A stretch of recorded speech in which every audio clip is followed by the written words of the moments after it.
I think we have to acknowledge two facts. We do not live in a functioning democracy, and we have to stop pretending that we do. You can't talk about, when you eviscerate privacy, you can't use the word liberty. That is the relationship between a master and a slave. The fact is, this is capitalism run amok. This whole discussion should be about capitalism. Capitalism does what it's designed to do when it's unfettered or unregulated, as it is, and that is to increase profit and reduce the cost of labor. And it has done that by deindustrialize the country, and the Clinton administration, massively enabled this. We're sitting here in Philadelphia. The last convention was in Cleveland. These are Potemkin villages where the downtowns are Disneyfied, and 3 and 4 blocks away, people are living in appalling poverty. We have responded to surplus labor, as Karl Marx says, in our deindustrialized internal colonies, to quote Malcolm X, by putting poor people of color in cages all across the country. Why? It's because surplus labor, corporate entities cannot make money off of surplus or redundant labor, but when you lock them in a cage, they make $40,000 or $50,000 a year.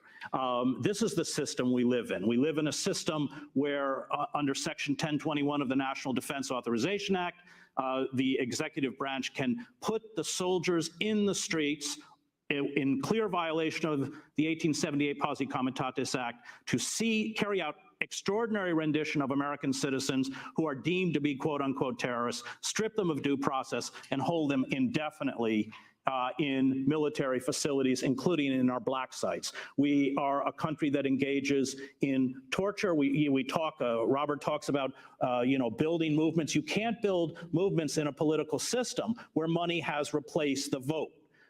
It's impossible. And the Democrats, their bedside manner is different from the Republicans. Trump is this kind of grotesque figure. He's like the used car salesman who rolls back to the speedometer, but Hillary Clinton is like the managers of Goldman Sachs. They both engage in criminal activities that have, and Clinton's record, like Trump exposes this, that have preyed upon the most vulnerable within this country and are now destroying the middle class. And to somehow speak as if we are in a functioning democracy, or speak as if there are any restraints on capitalism, or speak as if the Democratic Party has not pushed forward this agenda. I mean, Obama has done this. He's been as obsequious to Wall Street as the Bush administration. There's no difference. Robert Reich. Chris, if I find this a frustrating conversation because I agree with so much of what you have said, but the question is, what do we do about it? We are in a better position today in the sense that Bernie Sanders has helped mobilize, organize, and energize a lot of Americans and educated a lot of Americans about the very issues that you have talked and written about, and I have talked and written about. But the question is, what is the action? What is the actual political strategy right now? And I think the political, let me just put in my 2 cents. I think political strategy is not to elect Donald Trump, to elect Hillary Clinton, and for 4 years to develop an alternative, another Bernie Sanders type candidate with an independent party outside the Democratic Party that will take on Hillary Clinton, assuming that she is elected and that she runs for re-election, and that also develops the infrastructure of a third party that is a true new progressive party. Well, that's precisely what we're trying to do. There is a point where you have to, I want to keep quoting Ralph, but where you have to draw a line in the sand. And that's part of the problem with the left, is we haven't. I covered the war in Yugoslavia, and I find many parallels between what's happening in the United States and what happened with the breakdown of Yugoslavia. What is it that caused this country to disintegrate? It wasn't ancient ethnic hatreds. It was the economic meltdown of Yugoslavia and a bankrupt liberal establishment that after the death of Tito until 1989 or 1990 spoke in the language of democracy but proved ineffectual in terms of dealing with the plight of working men and women who were cast out of state factories, huge unemployment, finally hyperinflation. And the fact is that these neoliberal policies, which the Democratic Party is one of the engines for, have created this right-wing fascism. You can go back, this proto-fascism. You can go back and look at Weimar, and a republic was very much the same. So it's completely counterintuitive. Of course I find Trump a vile and disturbing and disgusting figure, but I don't believe that voting for the Democratic establishment, and remember that the two insurgencies, both within the Republican Party, that were against figures like Hillary Clinton, who spoke in that traditional feel-your-pain language of liberalism while assiduously serving corporate power and selling out working men and women. And they see through the con. They see through the game. I don't actually think Bernie Sanders educated the public. In fact, Bernie Sanders spoke for the first time as a political candidate about the reality the public was experiencing, because even Barack Obama, in his State of the Union address, was talking about economic recovery and everything was wonderful, and people know that it's not. And when let me just finish. When you dispossess that segment, as large as we have, half the country now lives in virtual poverty, and you continue to essentially run a government that's been seized by a cabal, in this case corporate, which uses all of the machinery of government for their own enrichment and their own further empowerment at the expense of the rest of the citizenry, people finally react, and that is how you get fascism. That is what history has told us. And to sit by every time, Robert, you speak, you do exactly what Trump does, which is fear, fear, fear, fear, fear.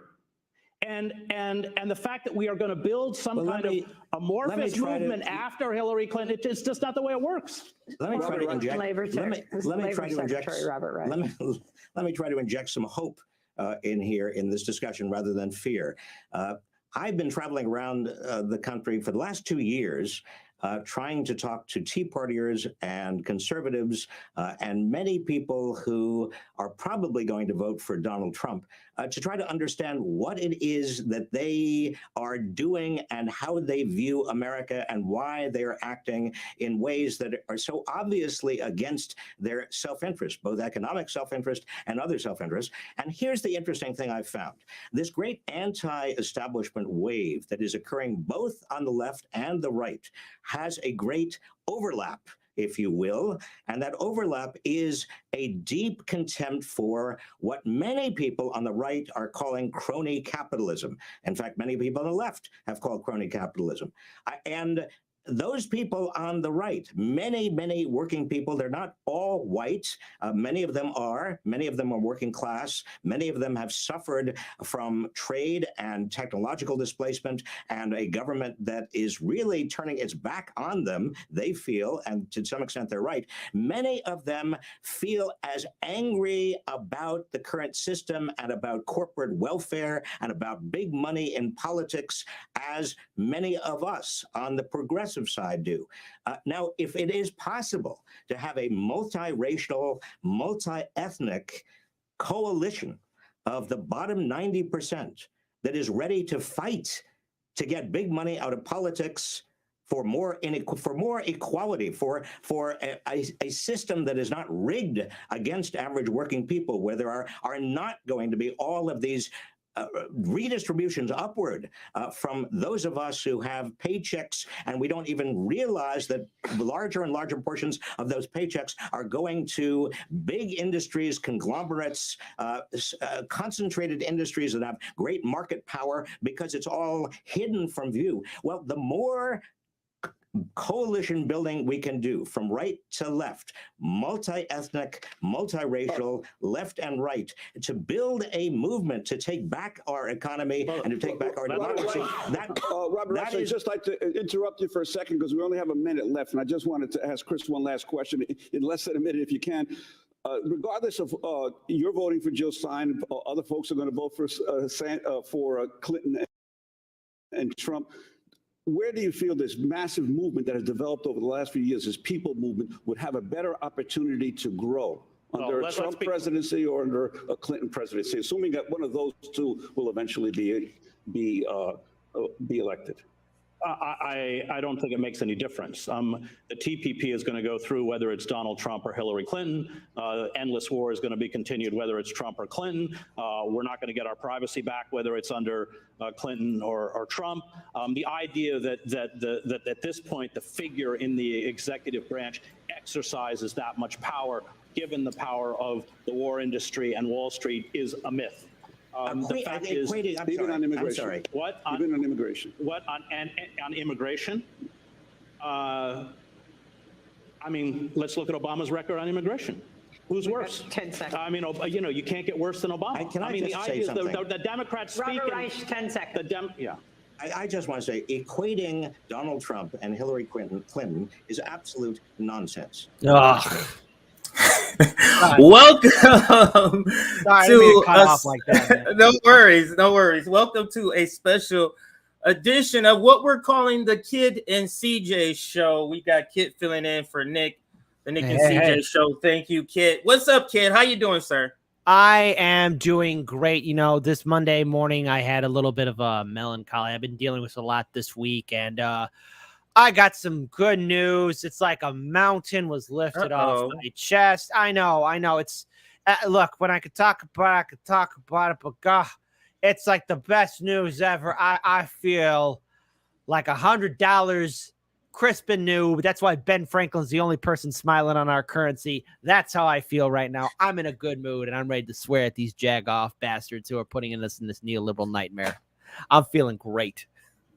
That's good. Good to hear. I mean, I gotta say, I'm kind of in a good mood today. Just decided to do the show later in the day. You know, summertime still in Cali as far as school, so the kids still at home, so I can have a lot more flexibility with my show start time. And I'm like, I like this time slot. I like the 6 p.m. time slot because I'm able to take my girls to do some stuff, you know, in the daytime, and then come back here and get to the show. Very good. So I like this. But let's get to what some of the topics we're going to be talking about today. And let's start with the graphic.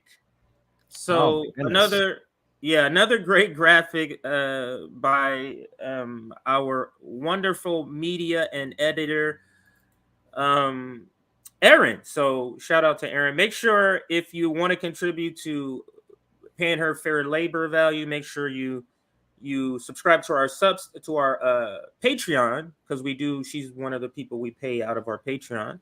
So that'll be the most stable way to contribute to pay her back for some of the things that she does. So anyway, so we got the Hunter Biden files is what I'm calling it, Kid. And that's because there's multiple stories, from the former business partner testifying to the plea deal collapsing. And if we wanted to even squeeze in, this could be a Joe Biden story or a Hunter Biden story, but Joe Biden finally admitting he has a 7th grandchild. So that's so sad right there. God damn, that it's just because see that's forced to. but see the thing is, that's a kid, right? All right, and look, look, obviously, Hunter Biden, he's a grown man. He has committed a lot of crimes, very questionable person altogether. And again, we got to be careful what we could say because of YouTube guidelines and all. But like I said, these political families don't earn my sympathy. But like for a little kid like that, I truly do feel sorry for the kid. But what I would advise the mother to do is stay far away from that family. Stay far away. Okay, they acknowledged her, but don't get close. Don't get back with no what's the Hunter or nothing like that. You don't want that. You don't want that. You don't want that smoke. You just don't want it. Okay, you just want to stay away. That's what I would say. But again, you know, looking at this, if this had been one of Trump's kids, the media. Oh, if this was Donald Trump, if this was Don, come on, man. Rachel Maddow would have been doing 4-hour TV specials. The latest in the Trump scandal. The latest. And then you have Robert Reich being like, here's some morsels of information about how bad Trump is. Like, I know Trump's bad. But this is Hunter Biden, the guy who's supposed to be better.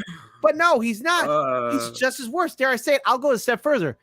Biden and his family are inherently corrupt, but I think they could take it a step further because Biden's been involved in politics for decades. Yeah, his whole life. He's been kind of a used car salesman this whole time. My bad. Go ahead. No, it's perfectly fine. It's again, Trump. He bought the politicians. He was never a politician. Biden is a politician, and he said he gladly. Well, I don't want to use the, I guess the lady of the evening term, but he was more than happy to give up his wazoo for the corporate donor. So there. Again, I got to be careful with the words, but there you go. Does everybody in Chicago where you live, do they talk? They the up the wazoo? No. Booger sugar. No. Booger sugar is something I learned. I learned from a friend, and wazoo is something a long time ago, back when I used to live in North Carolina. So there you go. But that's a story for another day. That's a story for another day. Words, I just to hear people use them so animately. Animatedly. That's great. Well, I do a good job using those words for my show. So it's one way to walk around YouTube and censorship. There you go.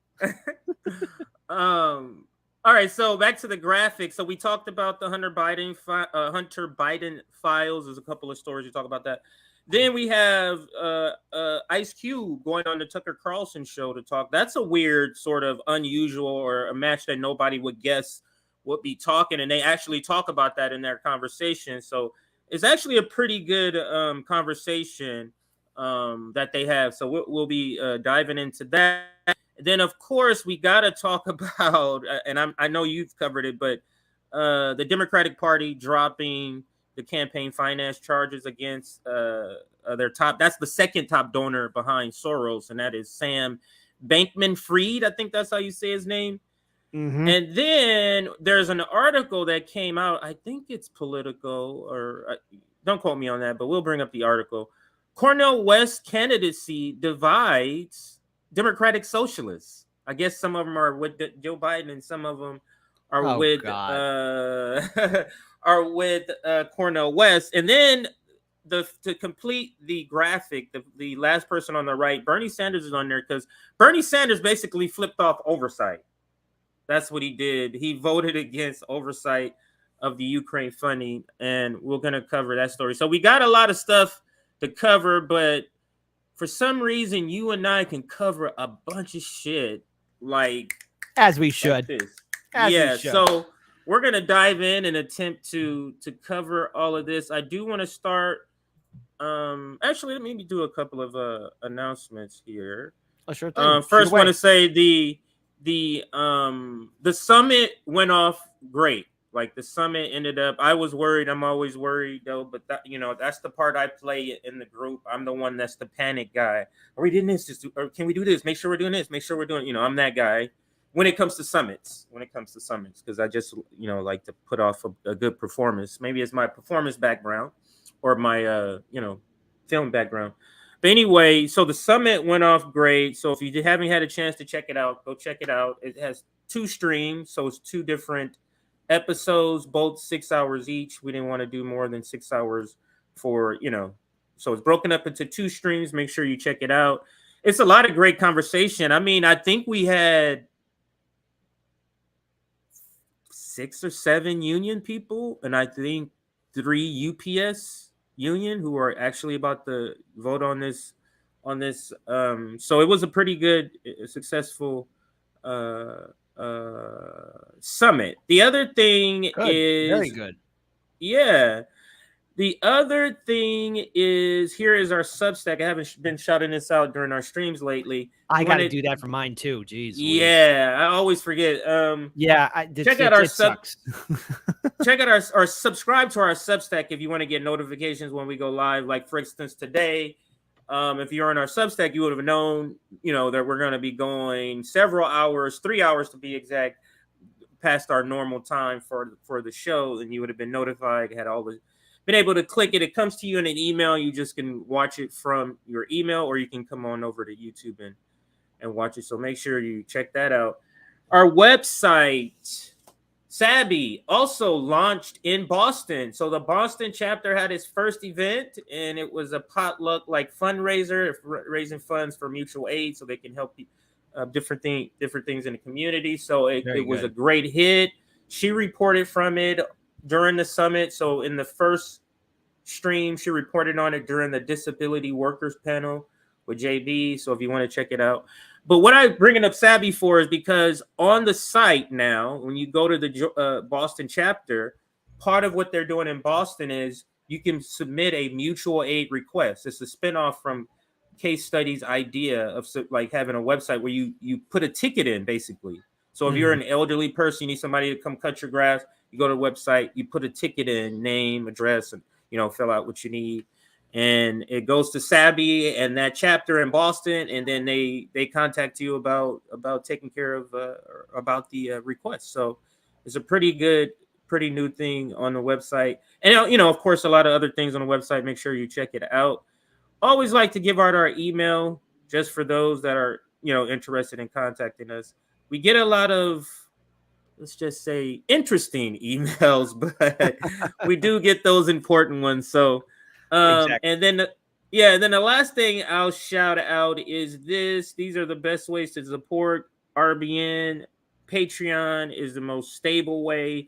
Of course, we got super chats here. Of course, we got memberships here on YouTube. All of those ways you can support. And then, of course, any of our mutual aid campaigns, like the library and the Detroit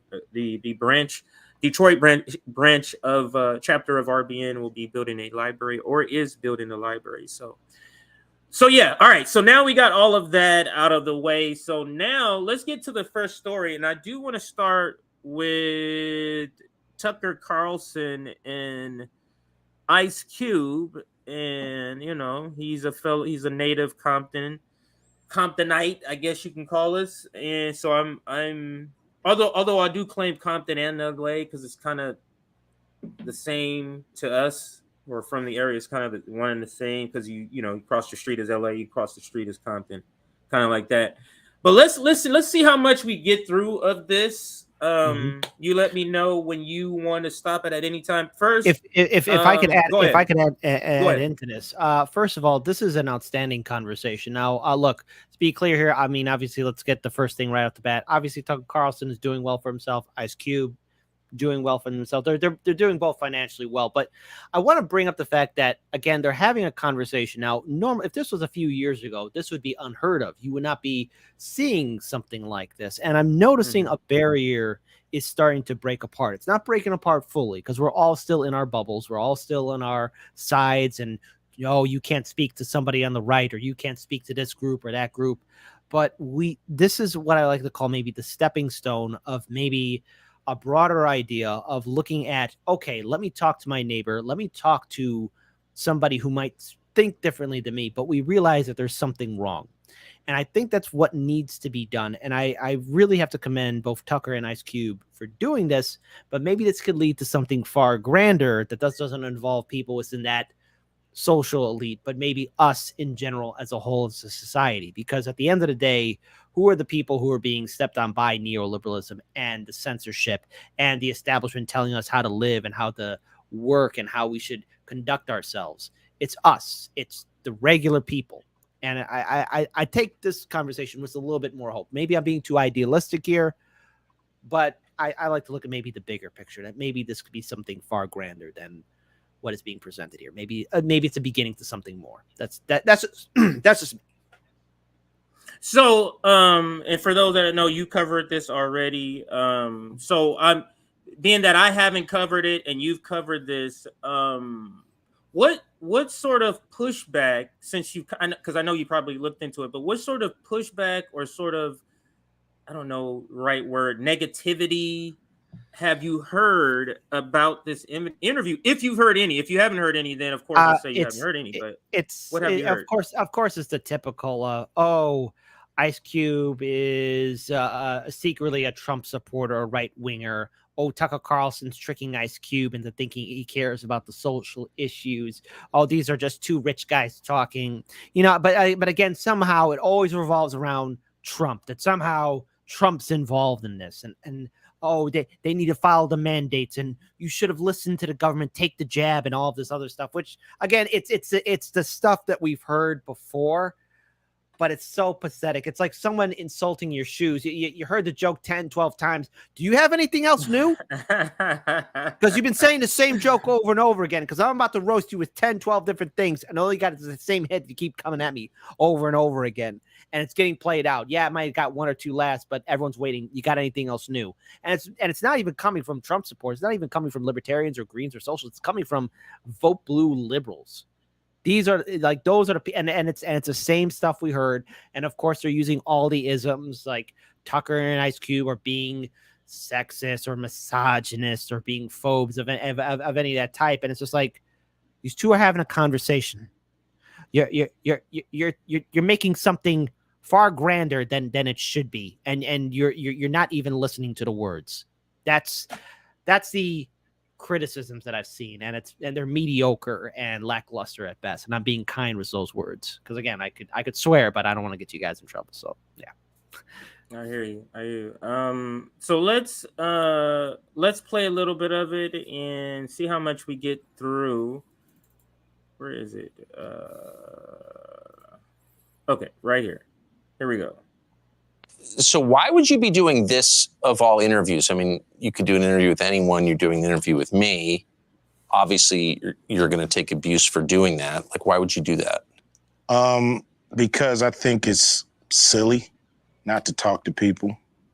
I think whether we agree or not, right, that has nothing to do with it. You know, it's like, this is what it's all about. Let's talk about it. Let's debate. And you know, I've been shut out. That sounds like right-wing extremism and whataboutism. But I've been shut out. You know, some platforms will not have me on. Why? They don't like that I'm, you know, an independent thinker. I'm not part of the herd. I'm not part of the go along to get along gang, so to speak. So, you know, I'm an outsider. And so, you know, I'm not part of the club. So I have to go places for one, that I'm welcome, and where I can voice my opinion without somebody, you know, saying I'm a bad person and that they never want to have me on their platform again. What platforms have banned you? I've been, you know, I tried to go on The View. They didn't have me on The View. Why? Well, a few of the guests just really didn't like where I was coming from. So, or a few of the hosts, I mean. So that's what I was told by the producers. You know, I don't know if the producers was just copping out and using. We can stop here because that is, I mean, it's obvious why he's being shut out, because he's been on The View before. And you have to think back, okay, well, in between him going and being more a part of the corporate media sphere and going on shows from doing all of his movies, and now what, you know, has changed. The pandemic has changed. Pandemic has happened, and you know, he's been let's just say adversarial to that, and we won't even go into that. But then also, what did he say in 2020 about the Democratic Party? What did he say? He said, we need to get something for our vote. Mm-hmm. And then he was immediately attacked. Do you recall that time when he was attacked? I vaguely recall him being attacked. Yeah, go ahead. I do remember him being attacked because he was just asking for compromise, and not only just compromise, but justice for Black voters. Because at the end of the day, I mean, the question was being brought up: what does the Black community, what do Black voters get out for voting for Democrat? And he was citing all the examples of the times in the Democratic Party, even under Bill Clinton, even under Obama, how African Americans were constantly being screwed over by the neoliberal policies of the Democratic establishment, especially under Obama, where I forget the percentage, but a large amount of Black wealth was evaporated under Obama's presidency. Correct me Yes. if I'm wrong on this, but Yes, that is it's like correct. every time and Ice keeps bringing up a legit question, but I would expand it further and say, like, what does anyone get out of voting for Democrat except the fact that the Democrats, being abusers, tell you things you want to hear, but then as soon as you give them what they want, they go right back to slapping you and stealing from your wallet. And the thing is, no one wanted to see Trump get reelected. I remember talking about this in 2020. But these are legit things to really address because, okay, yes, I get that Trump triggers people, but what are we going to get from Biden in return? And what are black voters going to get from Biden in return? And the answer is black voters got nothing from Biden. What? Maybe the feel-good notion that you have the first black woman as vice president? I mean, okay. Yeah. Her polling number is absolutely abysmal. Biden's more popular than her, and that's not saying much. And let's examine for a moment the concept of these milestones. Okay, we're talking 200 or coming up on 200 years out of slavery, or since the Emancipation Proclamation, and we're still.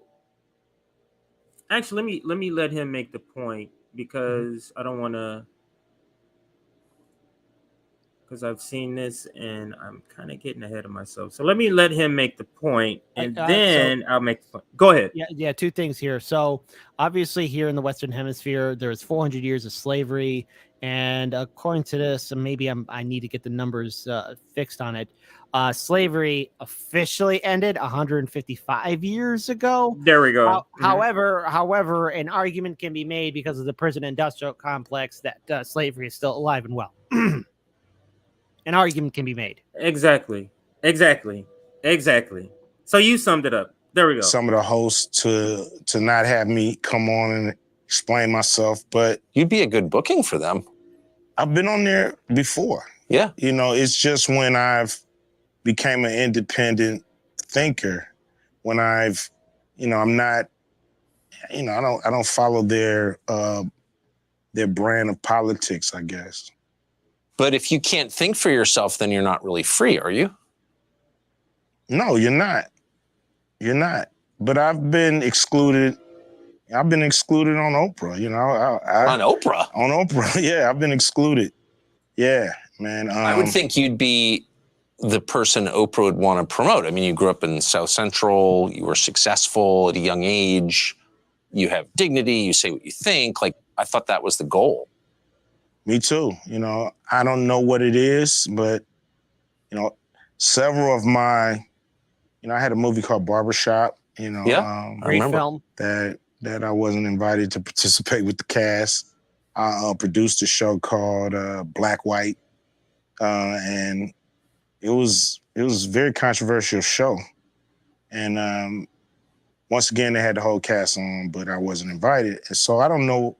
On Oprah's show. Yeah, so I don't know what that's. But Oprah's obviously a saintly, godlike figure who's revered by all decent people. Why would she exclude you? No, listen. Oprah's terrible. I've said this many times on this show. She is awful. Go ahead. Oprah's reign over Chicago. I remember that too. Like, that was the powerhouse in this city. I mean, if you were a small business or restaurant and Oprah went to visit you, I mean, it's an Caesar's thumbs up or down. Caesar's up or down. And if you did anything to, let's say, tick off the Oprah, well, then the Oprah was going to bring the whole hammer on you, because it was it was an interesting time. And plus, again, his film Barbershop, a phenomenal film. It also took place here in the city. I think it was set in Chicago, but the fact that he wasn't invited, this is the director. So the guy who made sure that the other actors can work, he's not there. And I remember talking about it on my show, because we actually covered this segment, and I said, okay, I could kind of get it, because maybe he would overshadow the cast, but how can you have the cast and people there without the director and the engine behind everybody making this film come into existence? You kind of sort of need him there. I could see why, but it was stupid, and you have to book him there.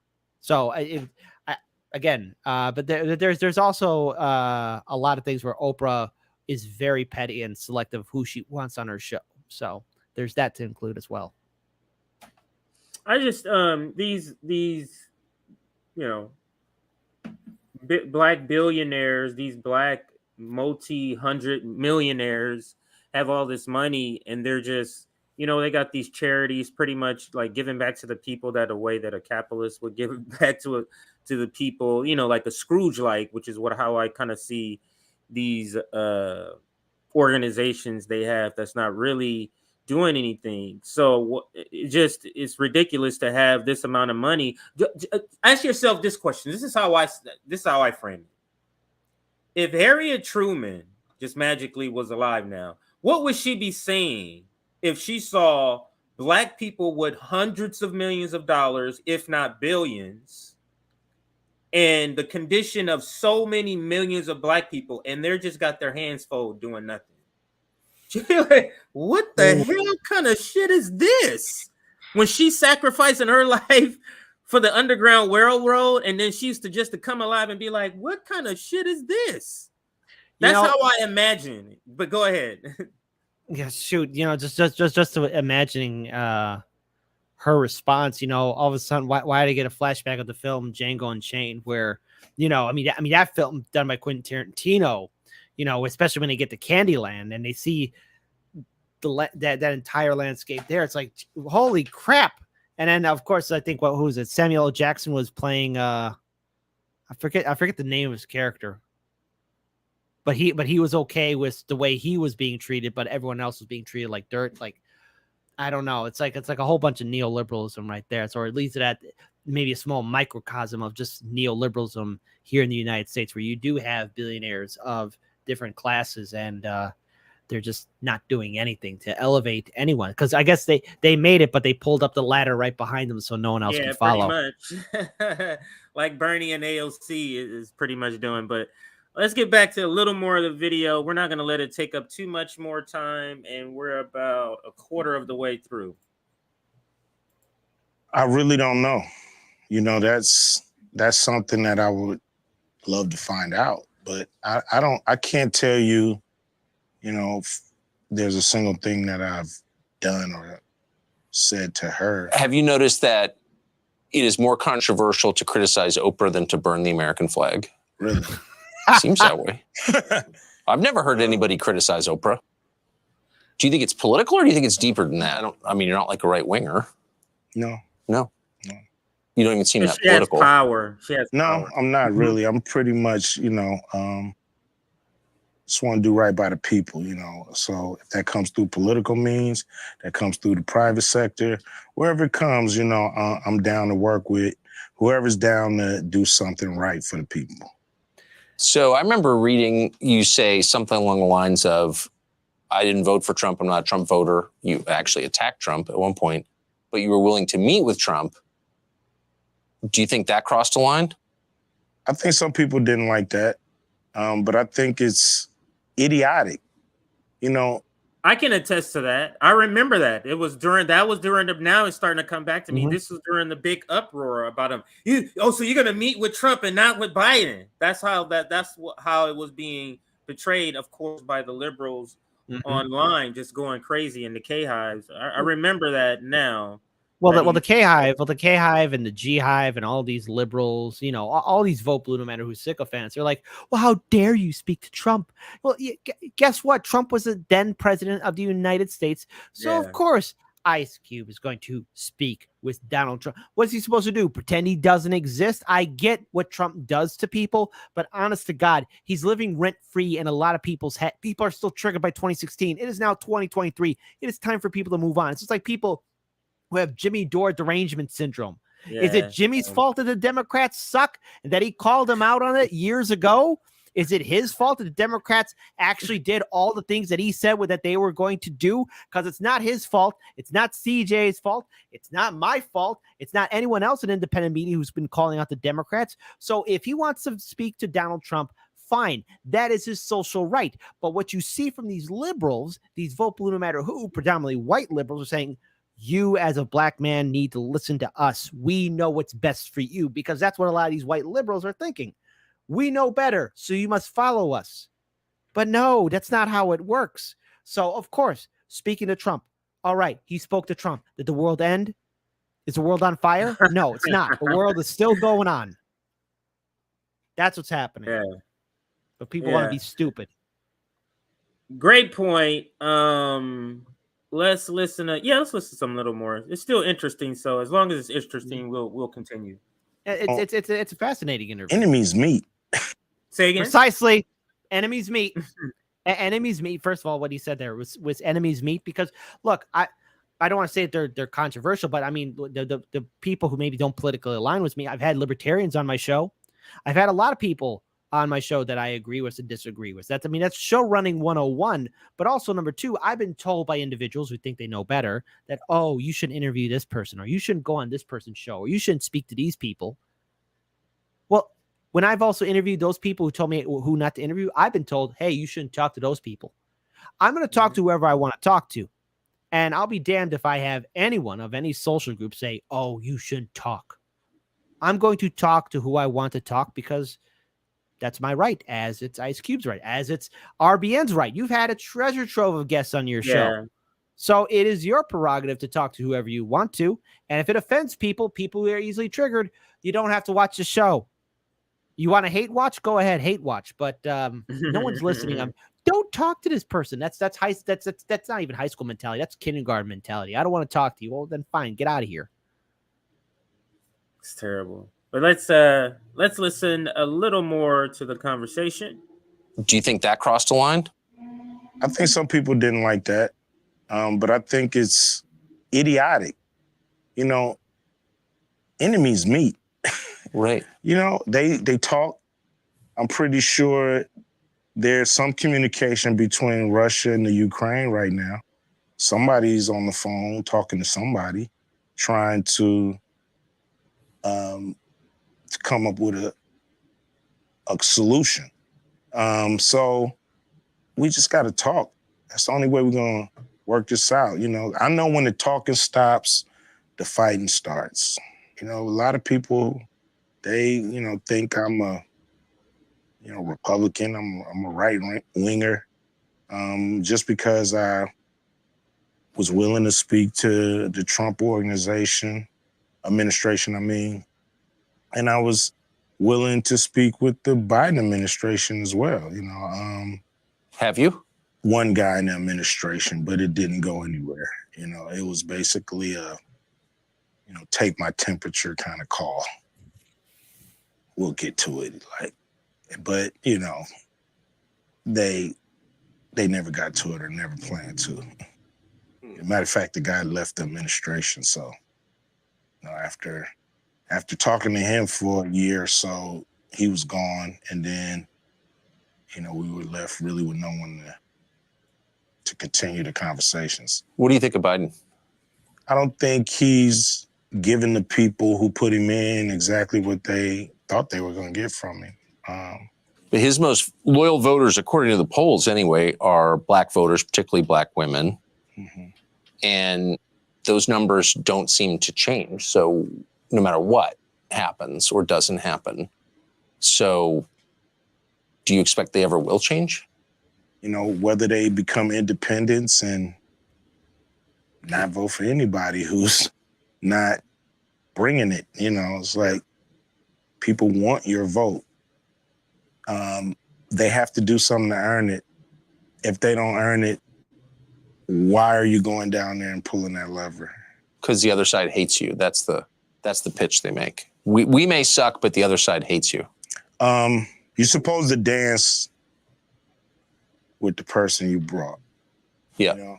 And the person that brought you to the dance, you guys are supposed to dance together. And if that doesn't happen, you got to go find another dancing partner before the night is up and the music stops. What do you think of Kamala Harris? Obviously, she's a great politician to be able to become the vice president of the country. I don't know how effective she is at her job. What's your view of the police at this point? It's the same. You know, it really is. You know, it's. I wonder, are they laughing because he's talking about the same as his songs, like "F the Police" and stuff like that? I think that's the reference why they kind of have that little chuckle there. So You know, it's interesting though. Again, he brings up the point that was Biden and Harris, or the Biden-Harris administration. One person in the White House, but it's not Biden, and then that person's no longer there within the ear. So while Ice Cube speaks to Trump, he doesn't speak to Biden. And then again, what has Biden delivered, especially to progressives who were bullied by Vote Blue no matter who? I met a few progressives who were bullied and had to, voted for Biden. But now it's like, you guys got nothing. You have no leg to stand on. You have nothing to show for all the work and sacrifice being made. What'd you get from Biden? Nothing. Of course, we're going to probably not get anything from Trump, but this whole lie that Democrats are better, it's evidence right there. They're going to ignore Ice Cube like that. Just give him one person. Okay, fair enough. But at least Trump bothered to meet with him. That's saying a lot. And how important was the person that they gave him if he's gone within a year? Yeah, that means that guy had no importance at all to the administration. That is just a joke. All right, so I'm gonna move to this a particular clip that he's talking about. Actually, is that the clip I was looking for? It might be this one here. This is another one. No, this is the same. No, this is another one. We wound up in Los Angeles recently with the rapper Ice Cube driving through his old neighborhood. Didn't expect that to happen. Here's how it went. Dr. Dre came by this house. I'm gonna show you. We're gonna ride by. He used to live down the street from me. His cousin moved on our block when I was 12. He was 11, and his name is Sir Jinx. He became one of my producers when I went solo. Sir Jinx. He moved on the block, and then Dr. Dre was his cousin. So Dre came by a couple of times. It was cool, to be able to see somebody who was actually making records. Yeah. We were still amateurs. Okay, not at this street, but the next one, make a left. You want to get out there? Or and we're not getting out because I don't want my pops to be like, what the fuck are you doing? All these people coming by my house. You didn't tell me. Oh, your dad still lives there? Yeah, my pop still lives there. How long has your family been there? Man, since 1962. These boys, they all grew up on this block, okay? That's my son. That's my son. Famously, it's one of the tougher neighborhoods in the city. So where are we? Right now we're on Manchester. This right here, that's I'm gonna pause the volume. I'm gonna pause the volume here because I don't want this song to. Yeah, I don't want this song to get us caught up. So let's pause the music part of that and get back to the sound. Now. 13 of them dead, and that's before they even reached 21. I just turned 21, so I thank God that I've even reached 21. Just the block I grew up on, right here. Does this look the same? It pretty much looked the same, but it used to be like more trees. Like every house had a tree in front of it, and at some point the city started cutting. And now I'm going to fast forward to more of the conversation that they have. Right. Not that one. Take a different position. So that's kind of how I get. On what topics? It's been on, the vaccine. The Hollywood Reporter says actor Ice Cube is saying no to a $9 million payday because he won't say yes to the COVID vaccine. The actor and rapper was set to co-star in a new comedy, Oh Hell No, alongside Jack Black. But when producers requested all cast members get a COVID vaccine, Ice Cube backed out. Why wouldn't you take the vax? You had a direct order to take it. You were told to take it. Yeah, I'm not real good with direct orders, but on a whole nother note, but it was a command. I didn't. I mean, I'm sorry, they told you. I mean, they couldn't have been clearer about Yeah, it. it was pretty clear. Did you take it? Of course not. Yeah, no. It wasn't ready. You know, it was. I'm gonna just pause this here. It's just a second, and then bring it back on. Feel safe. But they told you were safe. I know what they said. I know what they said, and I heard them. I heard them loud and clear. But it's not their decision. There's no repercussions if they're wrong. But I get all the repercussions if they're wrong. Was it a tough call for you? No, it wasn't a tough call. You know, I wanted to be an example for my kids. You know, really make sure they didn't take it either. Show them that out. And I'll pause it here and stop it here. And the reason I wanted to play like more than just the the conversation about politics and why that and why this is that these conversations is the reason. This is the why they don't want you to have these conversations. Because he's learning about how he grew up, how you grew up. Oh, this and that. It makes the person more than this two-dimensional person that's just only, is on one side of one subject against you. And it humanizes you, basically. It makes you a human. So now the disagreements are just a disagreement. And they're not like, now it divides us, and this is what they don't want us to do. Now just because they have this conversation, you think this makes Tucker Carlson say, "I'm pro defund the police"? No, nobody thinks that.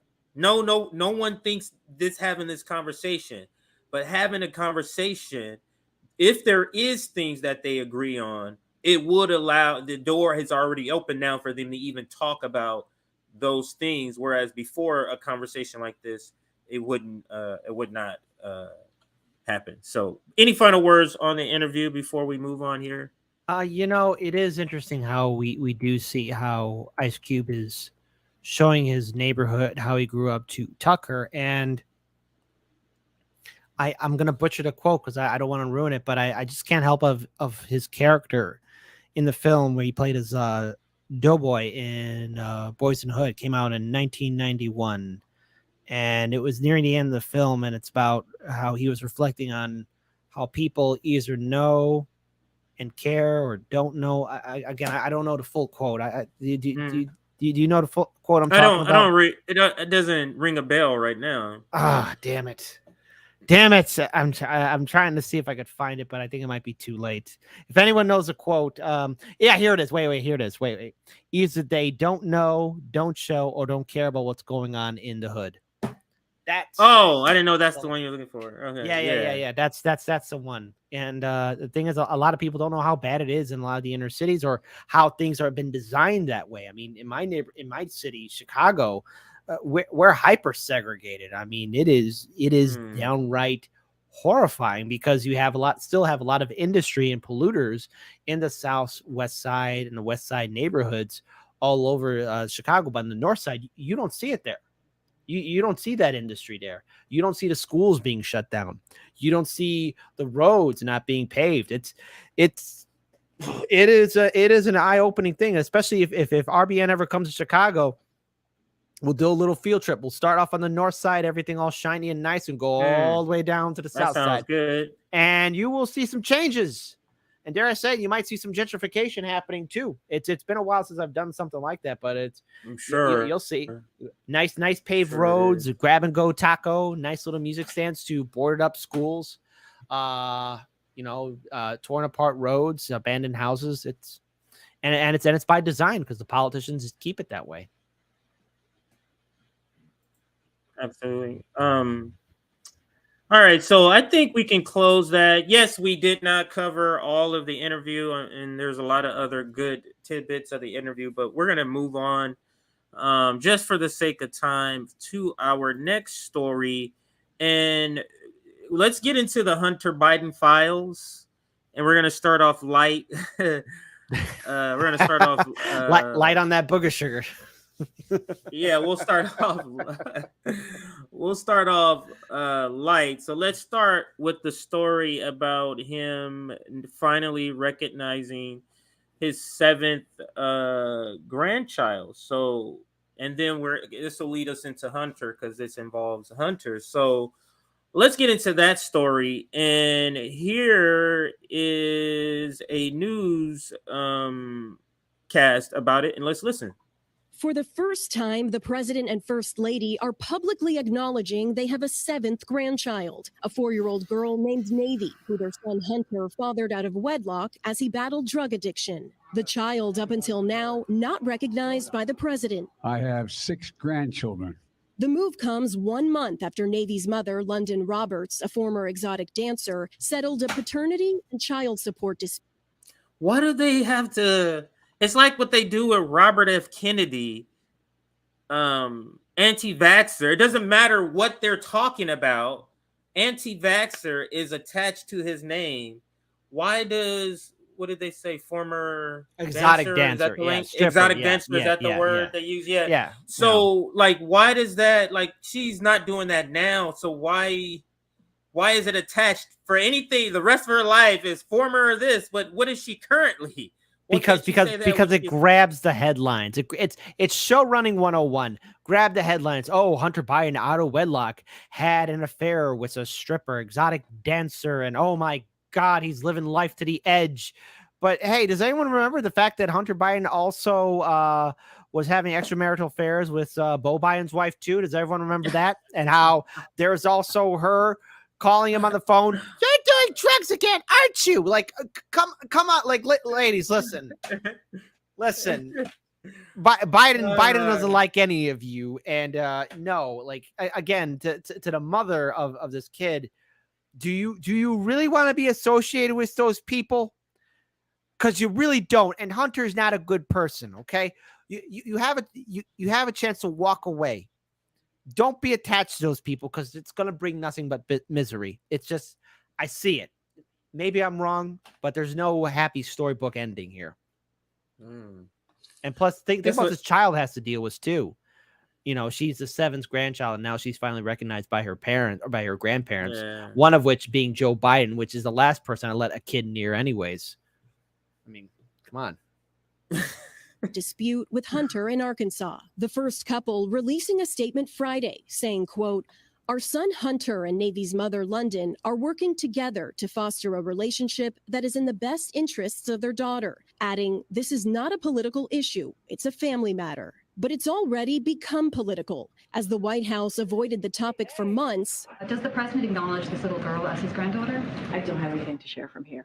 Republicans seized on the silence. Why don't you spend some time with your granddaughter in Arkansas? How many grandchildren do you have? Using this and Hunter Biden's unraveling legal woes as political ammunition against the president. Hunter in ongoing legal trouble after his plea deal to federal tax charges fell apart this week when a Trump-appointed Delaware judge raised questions about its terms. The president's commitment to family is central to his public persona. His grandchildren often appearing with him at campaign events and official trips around the world. Hunter's eldest, Naomi, was married at the White House, and his youngest, Beau, has tagged along to Camp David. I'm crazy about them. The president and first lady saying they want what's best for all of their grandchildren, including privacy for their newest one, Navy. And Ali Rafa is with the president in Delaware tonight. Ali, why did the president decide to acknowledge this grandchild now? Yeah, well, a source familiar with the situation tells us that the president has avoided weighing in until now to give his son and Navy's mother the time and space needed to navigate this. Jose? Wow, that's all. You see how they cover these things with Joe Biden. Now, that was a 2-minute, 20-minute, 2.5-minute video. Now, if that was about Don Jr., that would be about a 14-minute segment. No, that's an hour-long Dateline MSNBC CNN special. A special, that is correct. Go ahead. And watch it be like dramatic music. Dun, dun, dun, dun. Donald Trump Jr. had an extramarital affair and for 2 years hid a grandchild from his father. Hear the stunning and brave story of the woman caught in the middle. I have to protect my child. And it'll be all this dramatic music and flashbacks and all this other stuff. I could just see CNN or MSNBC doing some good big old showboat kind of thing. That's what they're probably doing. And here's the thing. I feel sorry for the kid because now she's out there in the public. But again, to the mother, you know, in the off chance she ever sees this video, you don't want to be associated with those Bidens. You don't want to be associated with those people. No, you don't. Did anyone tell you how scummy they are? You know, I think she probably has gotten a hint by now. But here's a second video on the topic, and let's listen. In Arkansas, Hunter Biden, President Biden's son, appeared before a judge today. He is seeking to reduce the child support payments that he had previously agreed to in a settlement, payments for his 4-year-old daughter, Navy, whom he has never met, and whom the Biden White House, as far as we can tell, has yet to publicly acknowledge. Biden's lawyer claims he is paying the child's mother $20,000 a month, totaling more than $750,000 so far. And as CNN's Sarah Murray reports, the judge ordered Hunter Biden to provide additional answers today about his finances. The president's son appearing in an Arkansas courtroom today. Hey, can you pause it for a second? Dispute. After Hunter Biden, you come from an educated family. You come from a high upbringing. Did the old man ever tell you just to wrap it up? Because my God, it's going to come back to haunt you. I mean, I'm just thinking about it. You come from that social elite and you're just, I mean, did you not think that maybe you'd be caught in a trap? Just, again, Hunter, think with your brain up here. Think with your head up here. I see Hunter Biden as the spitting image of Joe Biden if Joe Biden lost his first election.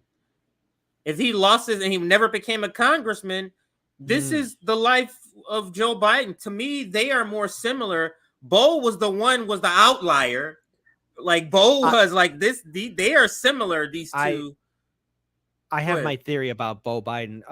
So I think I might have shared it on one of the post-opposite shows. But you know, I always felt like Bo Biden was the guy who was really supposed to be running the operations because he wanted to protect his dad. Again, not defending the Bidens, but it seems like he understood how corrupt Biden's brother was and how much of a jagoff Hunter was. And of course, when Bo was dying of cancer, remember his final words to his father were, "Are you going to be okay? Are you going to be okay?" Because I'm pretty sure Bo saw like, oh no, it's all going to fall apart. Of course, again, it's, you know, they're trying to create a criminal little empire, and Bo was probably the more level-headed of all of them. And with his decline and eventual, you know, leaving the mortal world, this is the next captain of the ship. Of course, the Biden dynasty is going to fall under. Of course, it's going to sink to the bottom of the ocean. It just, again, just a theory. I'm probably wrong on it. Maybe some things I'm missing out of, you know, but just something to really bring up. Because again, I'm glad you brought up that point about Bo Biden. Yeah. So I mean, I guess I don't know if it's plausible. It could be plausible that I guess if it just wrapped up about this child support, and I guess this could be a reason why. No, that couldn't be a reason why, because like the newscast said, they had agreed to terms for child support. So he had agreed. That means that's an acknowledgement, or they proved by DNA that it's his child, and he hasn't seen the child. Now this is such a display of privilege, but I think everybody knows that. Let me bring this down. I'll just read a couple of bits from this headline, and then we're going to move to the second part of this story in the Hunter files, and we're going to move into the plea deal that collapsed. But before we do that, I gotta laugh at that because he's probably panicking. He, you know, again, the system isn't working for him, so I'm kind of eating it up. Yeah, me too. Here's the headline on Politico. Biden publicly recognizes grandchild Hunter's 4-year-old daughter for first time. Do I have this article up more than once? No, I have it up once. And I'll read a little bit, but I'll skip past the part that we've already, like this statement we've already saw in the video. So let's skip to the next part. As someone who frequently talks to his close-knit extended family, Biden has been under scrutiny for failing to publicly acknowledge the girl. Since becoming president, he and Jill Biden often refer to their 6 grandchildren, but have never mentioned Hunter Biden's child from his affair with London. Now, let me pause here. He had an affair when he was married, or was it the affair he had with Bo's wife, and it was an affair on his first husband? An affair of an affair? Like, what are they referring to? Well, you know, the thing is, I think like any affair really matters. I mean, like, again, it's just God, what a scummy family, what a scummy individual Hunter Biden is. Like, I would never trust him around any of my significant others or family members or property. I mean, again, the guy's got a lot of issues and he's a loose cannon, which is, again, I got to quote my grandpa on this one. No one can do you in like you can do yourself in. You are your own worst enemy. And Hunter is his own worst enemy. And I've known people who struggled with addiction. And the difference between Hunter and the people I've known is that at least they're taking the effort to get themselves cleaned up and deal with their problems. Yes. Hunter, I think he regrets being born. If anything, if I have to give an analysis of him, again, I'm not a therapist or anything like that, but I think I don't think he's happy. I don't think he's happy ever being born. I think he regrets his life. That's how he comes off of. I wonder if there's a statistic that talks about the success rate of people getting over drugs when they are rich versus when they are poor, because he has money. That is how you can be able to provide, you know, stay out of jail, one, because you're just able to buy and not have to steal nothing or do anything illegal. But going to jail sometimes is how some people get clean. Yeah. You get what I'm saying? So no, I hear you. It almost like enables you to keep relapsing. But let's continue with the article. In 2019, Roberts filed a lawsuit against Hunter, who was determined to be the father of his child through DNA testing. Now, I wonder if she filed it in 2019 because this is when she saw that Biden's father was running for president.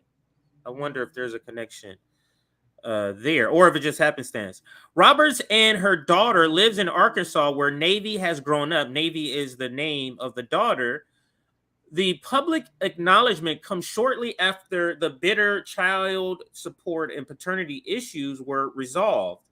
As grandparents, Biden and the First Lady were following Hunter's lead during the proceedings, according to a source familiar with the situation, granted anonymity to discuss a sensitive situation. I'm going to stop there. So they're basically saying, you know, they weren't going to step ahead of Hunter in claiming this child if he wasn't the one, but if he's paying child support, I think that's him claiming. And even if he's not claiming it, the DNA test proved it. So you know, either way it goes. But we're gonna slide from here into the next story of the Hunter Biden saga, and that is, what did I say it was? Hunter Biden plea deal. Let's cover that first because it's some interesting clips I want to play and get your reaction. Plea deal. Hunter Biden plea deal. All right. It's just the fact that there is so much that can be used against the Bidens. And I remember warning about this in 2020 that Biden is riddled with corruption. And this is before the Hunter Biden stuff broke out. But I made some announcements on my show, especially with my co-host Daniel. We both said the same thing. Like the Biden himself has a treasure trove of political scandals that are flying around him, that Bernie Sanders can capitalize on, that even Trump could capitalize on. And I was surprised by the lackluster attempt, even on Trump's part, to go after him hard in 2020. I mean, the fact that, you know, this is all out here now. It is inexcusable for anyone, be it independent, be it, yes, even Dr. Cornel West, you got to hit hard. Libertarians hit hard, and Republicans. It's all right there in front of you. It's click, copy, paste, and use it for your speeches. There's so much solid evidence to discredit this administration. It is pathetic. I've never seen such a weak administration so open for attacks, especially on its credibility. So I do hope to be somewhat entertained for the election cycle, at least that to see. Yeah, I think I will. I think we all will, or at least those of us who are post-duopoly will see. You know, we kind of look at electoral politics as a joke, so it'll be quite funny and entertaining. I'm getting the popcorn. I'm loving it. I'm loving it, man. Let's get into Hunter Biden plea deal with this clip that talks about it. Now, this is the reaction to CNN, like real time. I vaguely remember parts of this clip, and when the deal at the time, it was like something's going on with the deal. They're saying something about what the two sides were arguing before anything had happened. It was like, man, something's going on. And then they broke into this, and I do kind of vaguely remember this clip, but let's listen. Breaking news out of Wilmington, Delaware, from the Hunter Biden plea deal hearing. Our Kara Scannell just ran out from inside the courtroom. Kara, bring us up to speed. Yeah, John. So as I went back into the courtroom, the hearing had just begun again. The judge was back on the bench, and she was pressing the prosecution on this investigation and the four corners of this plea agreement. One of the prosecutors said that the investigation was very much ongoing, and that she asked him, well, what is not covered in this plea agreement if you were leaving the possibility for there being other future charges? So then the judge said, would this include a possible FARA charge that's not registering as a foreign agent? The prosecutor said no, the deal would not include that. It was at that point that she had said to the prosecution, if you can charge that, then what does this mean? And the prosecutors, actually, she asked Hunter Biden's attorneys about that, and he said, well, then there's no deal. And the prosecutor said, then there is no deal. So Biden's team said that the plea agreement, as far as they understood it, was now null and void. They were moving ahead to talk about what the next steps would be in this case. So as of right now, the deal appears to be dead and off the table. And it remains to be seen how they're going to move forward. But he has been charged with those 2 misdemeanor tax evasion charges. But one thing we learned is that this investigation is very much still ongoing. It was panic. No, it was panic. Go ahead. It's not only panic. It's just like, one of these social elite, the laws of the land are finally applying to you. Welcome to what the rest of us have to deal with, Hunter. Welcome to the party, pal. I hope you enjoy the fun little panic attacks that you're going to be getting that normal people have to go through. Again, CNN's shocked. The royalty has to deal with the peasants now. The royalty could be put into danger. And it's like, yeah, you guys got to get over yourselves, because this is what normal people go through all the time. What, Hunter Biden is special? No, he's not special. He's just a rich kid who's been protected by mommy and daddy for far too long. All right, so, I mean, Hunter in trouble? Well, he did it to himself. No one held a gun to his head. He was the person who brought all of this on himself. He's the one who chose to put his entire livelihood in jeopardy and also bring everyone down with him. That was his choice. His alone, not mine, not yours. And what? I need to have sympathy for him? I got enough problems as it is. CJ, you got enough problems as it is. Everyone watching has enough problems as it is. So what? Worry about Hunter? No. Hey, finally, I want to call this segment, It's Funny When It Happens to Them.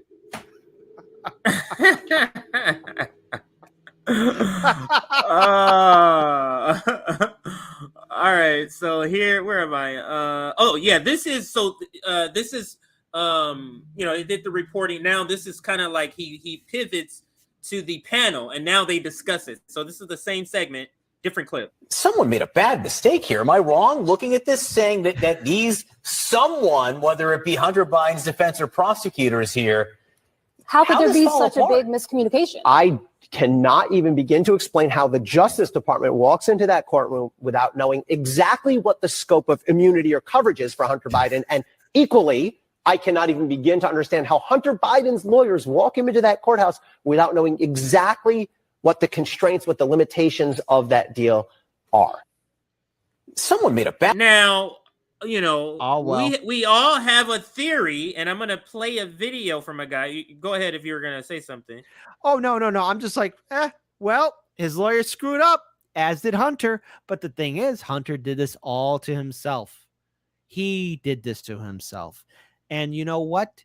It's once again another thing that's going to bring down the Biden-Harris administration.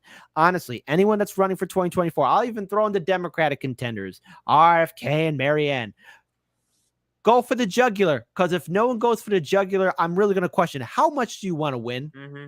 How much do you want to win? Because this is right here. It's politics 101. You never let up. You got to bite down, clamp down, and fight. And the only person I see really actually going for blood, it would have to be Trump. And again, I'm not voting Republican or Democrat, but hey, you want to make yourself stand out, you got to fight dirty. And the Biden administration is completely dirty, so you got to fight dirty with them. Yeah, I think that's the reason a little bit of his appeal to those black people, to those that are black and kind of from the street, or even those that live the street life. You don't got to be black. That appeal is because he talks out of he doesn't stay within the bounds of polite talk and discussion. And that can be, people say that about us, that can be appealing to some people. But anyway, here's a clip that gives an explanation to the question, because they're saying, like, how can the prosecution and the defense be on such, opposite, not the same footing, on the same ground? How? And the guy's like, I don't understand. I've never seen this before. This guy gives an explanation, because now, if you worked out a under the table deal, Kit, and now you're at the official place, and now you're in front of the official place person, you can't talk about the under the table deal. You get what I'm saying? You can't talk about it in court. So let's see what this guy says, and then I'll let you comment. Let's see what this guy says. I think you get it. No, it's funny because, like, wink, come on, what about the thing? What thing you're talking about? Shut up. Don't you say the quiet part loud.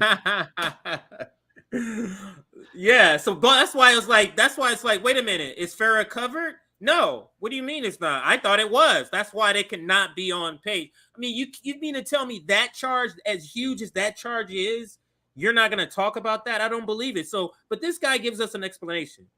Plea deal blow up mean to you today, Brett? Jesse, thanks for having me on. I'll tell you, the first thought I had was deception and arrogance on both sides. You saw the arrogance and the deception on Hunter Biden's team in attempting to try to, remove something from the record that might be damaging by pretending to be associated with the congressional oversight hearing and the evidence that came out. You had the arrogance and the deception of the prosecutor. I think they got caught, Jesse. I think there were two plea deals right in this here. case. I think there was the one on paper, and there was the one that they had worked out and done verbally, where the prosecutor had said, look, this will be the end of it. We'll just do this, plead to this. He'll not do any jail time, and we'll be done. And what got... You get what he's saying? There's two plea deals. There's the one on paper, which doesn't cover things on purpose, because the one off paper, under the table, aka under the table, is the real one. And that's called corruption. Because the reason it's not covered explicitly in the documentation, because the judge will be like, what the hell is this? This can't be in here.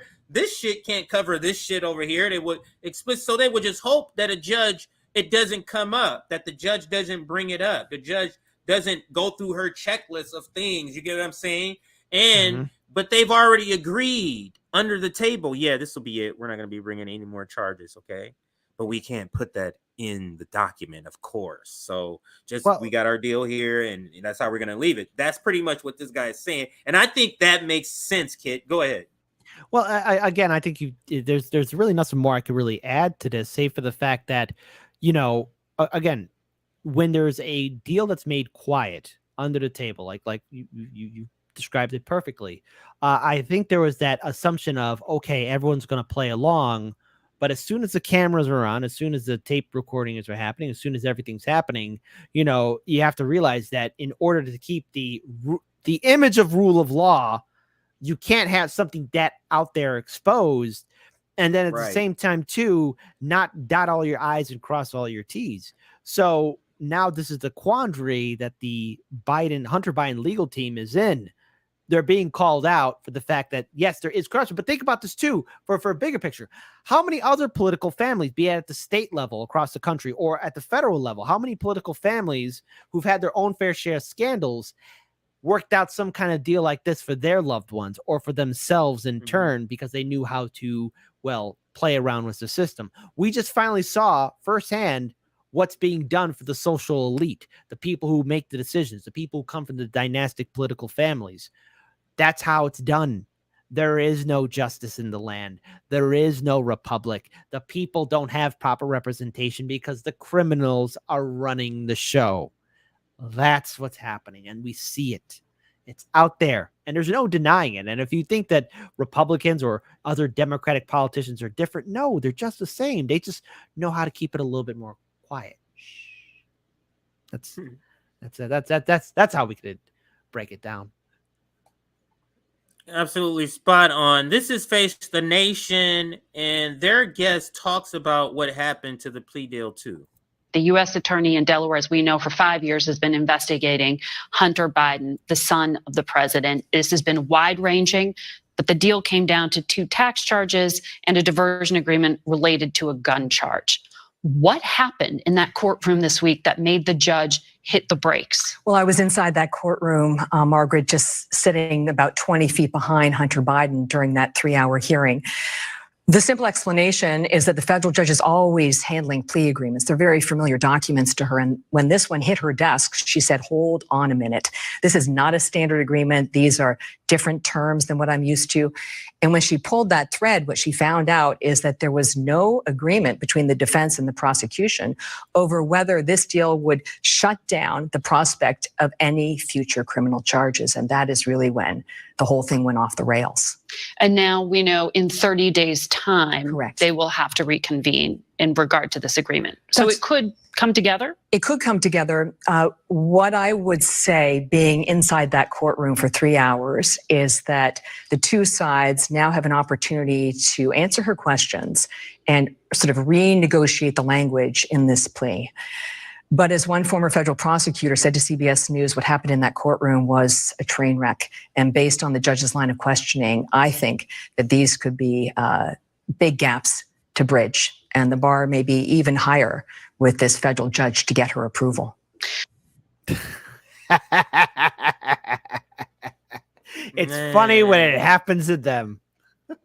Yeah, I mean, because it gives so much fire or wood for a fire in the GOP fire of this is 2-tier justice system that's going on. It gives fire to that because the judge is only questioning this because this is such an unusual deal that these high-priced lawyers are missing this big glaring issue about this plea deal, and nobody believes that it's happenstance. At least I don't believe that it's happenstance. These are some of the most high-priced. You're talking about lawyers that are like $2,000 an hour, sir.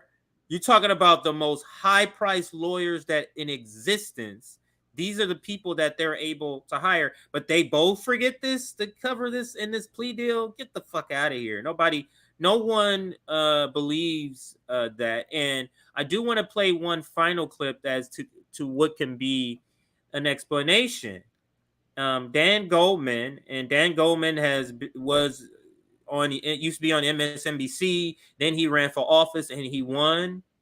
He ran for office. He ran in a district where there was 2 progressives running. They split the vote and he won. I think in New York, somewhere in New York. So, but some reason he is the lawyer for. Is he the lawyer for? I'll just play the clip. He's the lawyer for Hunter Biden.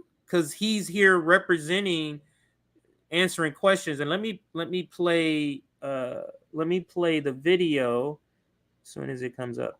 There it goes. And this is This Week. The show is called This Week with George Stephanopoulos, but it's a sub that's filling in as the host. I forget his name, but by the way, just so y'all know, George Snuffleupagus or George Stephanopoulos, yeah, you used to be part of the Clinton administration. Yeah. Isn't it interesting pretty how disgusting. all of corporate media is intertwined, and ABC News, which is also owned by Disney, and made Disney burn to the ground. But that's me being petty for other reasons. But there you go. But think about that. Think about that. That's the ruling class saying, we don't trust regular people. You guys go get jobs as our mouthpieces in these news organizations, in these cable news outlets, in these national news outlets. You guys go get the positions so that we feel secure that the right message will always be filtered through. That's essentially what was going on. But let's listen to this here. This is Rep. Dan Goldman, and let me see. Does it say? Listen to the interview. Major development this week involving Hunter Biden. Were you surprised to see the judge in Delaware reject the plea deal? Not reject it, but not accept it? Well, right. I think that there's been a lot of hay made of this, but this is a fairly typical process that goes through. This was an unusual agreement, in part because it's a 24-month agreement, and there's the possibility that Donald Trump will be president. And we know from his presidency how much he weaponized the Department of Justice to go after his enemies and to favor his associates. And so Hunter Biden's lawyers are concerned that Donald Trump, if he were to get the presidency, would weaponize the Department of Justice. And so there is an added... Do you mean he would actually prosecute effectively instead of this sweet heart deal? And I wonder if that's what the under the table sort of thing was about this. Is a fear of Biden coming in and then using Hunter sort of as a political pawn in prosecuting him, even if it's for legal crimes. And that's the thing. That's the same thing that Trump is being prosecuted. These are actual crimes he did, but that's not the question, and doesn't not make it fascism. Because all of these ruling class people are committing crimes. What makes it fascism, in that is you're trying to jail your political opponent, is you're cherry picking crimes. There's all of them bastards are committing crimes. So you're cherry picking, but it's curious to me, and I'll bring it back here and let you comment. It's curious to me that Dan Goldman is trying to make the point that somehow Hunter Biden's lawyer is afraid that when Trump gets in, so they want to make sure he's immunized. But he is not speaking to the point of why is it not included in the plea deal if that's the case. But go ahead. It's not like you were going to. Well, like especially even the great impeachment trial, the two impeachments that Trump had to deal with. Okay, yeah, so Trump was impeached. The Senate's is the jury. Okay, it didn't go to the Senate, right? And then finally, look, if they really wanted to go after Trump, they could have gone the Emoluments Clause. I know it's a little bit something different, but it's not connected to Hunter Biden, but somewhat is, because if they really wanted to jail Trump, if they really wanted to get him, they could have got him on a whole bunch of other things. But the problem is it would have also shined a light on these Democratic and Republican lawmakers in the Senate and the House. And so this whole thing with Hunter Biden's plea deal unraveling, what we're seeing is a little bit of difference of what's happening to Trump and also what's happening to Biden. See, Trump is viewed as a true political threat to Joe Biden's potential second term, as he is, again, probably more popular. If the election were to handle now, I could see Trump systematically winning against Biden. It would not be an overall landslide, but he would have enough support I can see that to maintain a victory and win over the Electoral College. But with Hunter Biden right now, I mean, this is plutonium, and there is nothing that Joe Biden can really do because, again, as you point out earlier in the segment, the quiet part has already been said out loud. We saw the corruption. We saw that there was an inside deal. We saw that there's a game being played. And now they're right back to square one. And this is political dynamite for all of Biden's opponents, be they Democrat, Republican, or independent. And the media really can't spin it. I mean, they could try. They could try and maybe give some copium. They could give some copium to vote blue no matter who. But the thing about copium is that, you know, you're coping with reality. Maybe I could have come with a better joke. Okay. All right. No, that was fine. Let's see. Is there more? Yeah, there's more in this clip. Let's play a little more of this interview. Added calculation to this, but the fact of the matter is that this is a Trump-appointed U.S. attorney, a Trump-appointed judge. This is a very when they use this. What do you mean it's not fair? It's Trump appointed. When they use this Trump appointed, it's so ridiculous because let me give you an analogy. If I have a company and then, or if I'm a manager of a company and I hire you, Kit, I hire you, I'm the one who appointed you, right? So you're a CJ appointed employee, technically. As I should be. I get fired. There's a new manager that replaces you. Now it's a different boss. Why are they still saying that's a CJ appointed lawyer? You have a different boss that can be giving you different direction. Who cares if it was a Trump appointed whatever? Who cares? That's my point. It's still rolling up to a different AG who is now not Trump. Go ahead. What is the reason why they say it is because one, it's a political football, it's a political game. Oh, that's a Trump guy. So if things go bad, it's because that guy was appointed by Trump. It's a way to divide your enemies. It's a way to have people still go after each other because that Trump appointed attorney general or that Trump appointed judge is the reason why we didn't have a victory. It's because of Trump. It's easy propaganda. And again, what do the Democrats like to do? Fear and fundraising. Yes. Fundraising and fear. Oh no, we don't want any more Trump appointed judges. So give us your last $5 and you might get some health care, Jack. Give us your last $5. That's so true. But let's listen to Dan Goldman some more. Independent and thorough investigation. And I think that whatever happens in the Hunter Biden case. And Dan Goldman is a story of white privilege also, because he is actually the heir. I forget to what company, but he's the heir of some, grand company. That's who Dan Goldman is. We can rest assured that it was done based solely on the facts and the evidence, and that there was nothing else to it.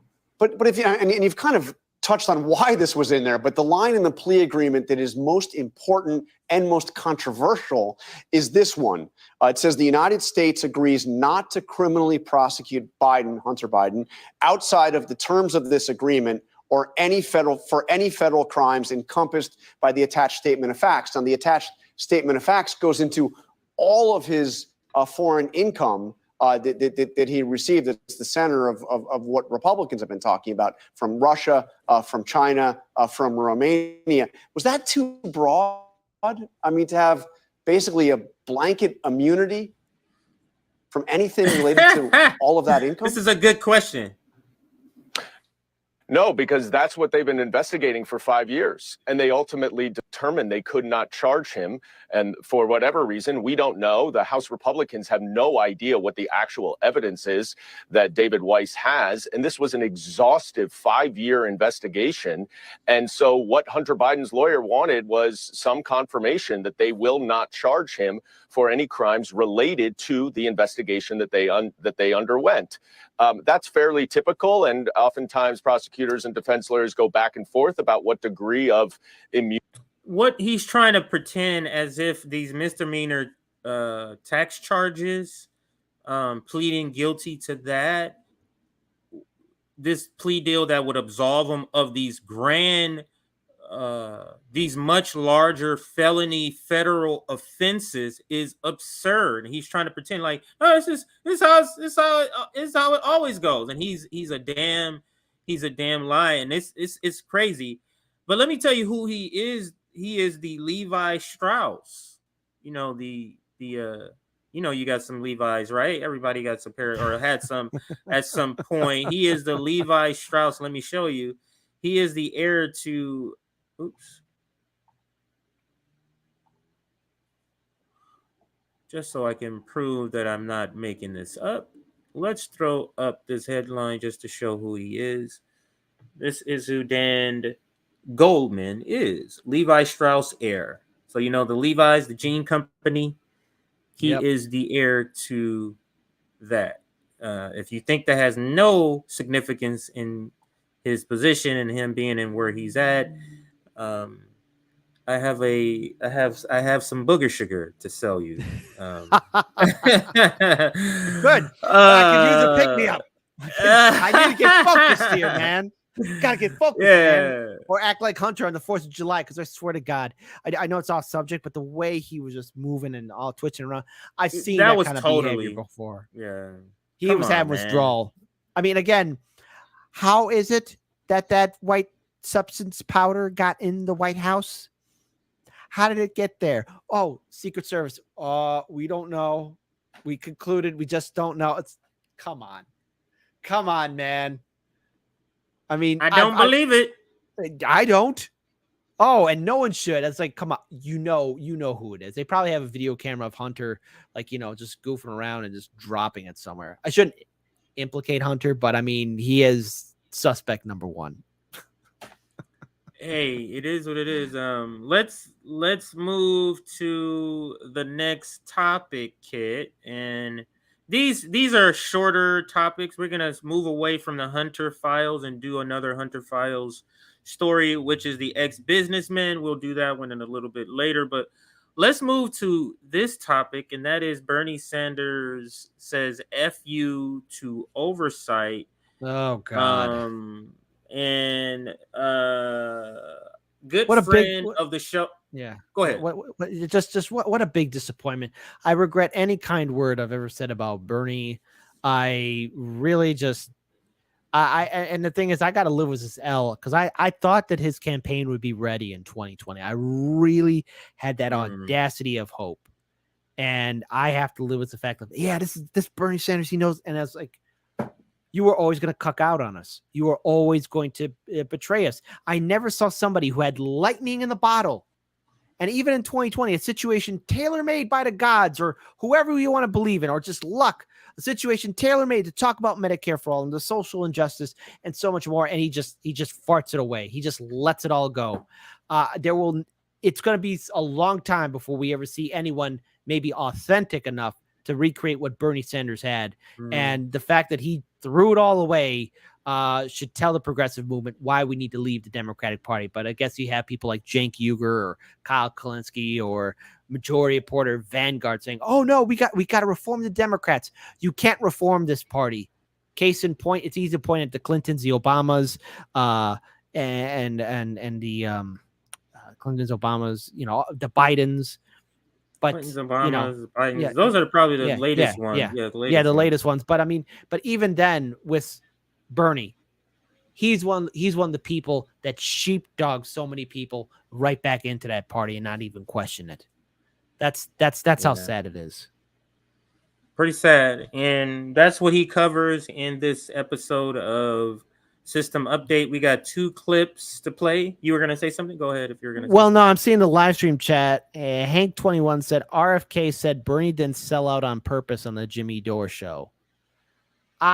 You got to send me a clip of him saying that. God damn it. See, again, why I'm not going to vote Democrat. I'm not going to do it. God damn it. If he said that, I got to see that. That's some Turncoat Don, Joe, somebody. I hope somebody clipped that. Hope somebody got that. Yeah. Jesus Christ. Put that up so we can watch that. But let's listen to Glenn Greenwald, friend of the show, friend of the network. He covers this pretty well about Oversight, Ukraine funding. It should go without saying that there has been virtually no oversight or serious monitoring of where these weapon systems are going or where this money is going. Ukraine, of course, has long been described as the most corrupt country in Europe. So you can only imagine in the middle of a war with billions of dollars flying around, how little tracing there is or monitoring is of where that money is actually going. There was a inspector general finally appointed for the war in Afghanistan who discovered billions and billions of dollars in unaccounted for money and was scathing in his reports about the need for greater safeguards, which ultimately were finally applied because Congress realized how much of this money was disappearing in unaccounted for ways. And of course, the same thing is happening in Ukraine because there has been no oversight and no safeguards from the beginning. So here is an article from CNN in April of last year, the title of which is "What Happens to Weapons Sent to Ukraine?" The U.S. doesn't really know. And the first paragraph reads, quote, "The U.S. has few ways to track the substantial supply of anti-tank, anti-aircraft, and other weaponry that is sent across the border into Ukraine," sources tell CNN, a blind spot that's due in large part to the lack of U.S. boots on the ground in the country and the easy portability of many of the smaller systems now pouring across the border. It's a conscious risk the Biden administration is willing to take. In the short term, the U.S. sees the transfer of hundreds of millions of dollars worth of equipment to be vital to the Ukrainians' ability to hold off Moscow's invasion. A senior defense official said Tuesday that it is, quote, "certainly the largest recent supply to a partner country in a conflict." But the risk, both current U.S. officials say and defense analysts say, is that in the long term, some of these weapons may wind up in the hands of other militaries and militias that the U.S. did not intend to arm. Oh, you don't say. That's what happens. Oh, CJ, I believe you're muted. What? Yeah, I was. What does that say, kid, about? And you got to say it and call it an empire in this instance because of the question. What does that say about an empire? Let's say government to make the point. What does that say about a government that doesn't give a fuck what happens to all these weapons they're sending somewhere? Oh, well see, here's like they don't care where they go. Go ahead. We already knew this. So in 2022, CBS did a documentary series. And again, it was taken down because the Ukrainian government didn't like it. Yeah. But CBS did a documentary. I don't want to butcher the quote, but what happens to the machine guns and rifles and rocket launchers that are sent to Ukraine? And it turns out there's a black market there, and those weapons are being sent. I played on Hardlands Media this morning, not only of that drone attack in Russia, but also the fact that there's a drone boat that was, I get CNN was gladly reporting on how it went after the bridge in Crimea. So again, that bridge is being used not only by, I guess, the Russian military, but again, there are civilians who use that bridge too. And again, quote me on this one, but I'm being generous with these years. But in 10 or 15 years, these weapons that we sent to that conflict will come back to the shores of America. This conflict will come back to haunt us. And the price may be more than what the American people can bear because these weapons are being unaccounted for. Not to mention, it's not only just weapons of rifles, machine guns, rocket launchers, or drones, but there's also armored vehicles, light armored vehicles, tanks, anything. And now they're out there in the wilderness.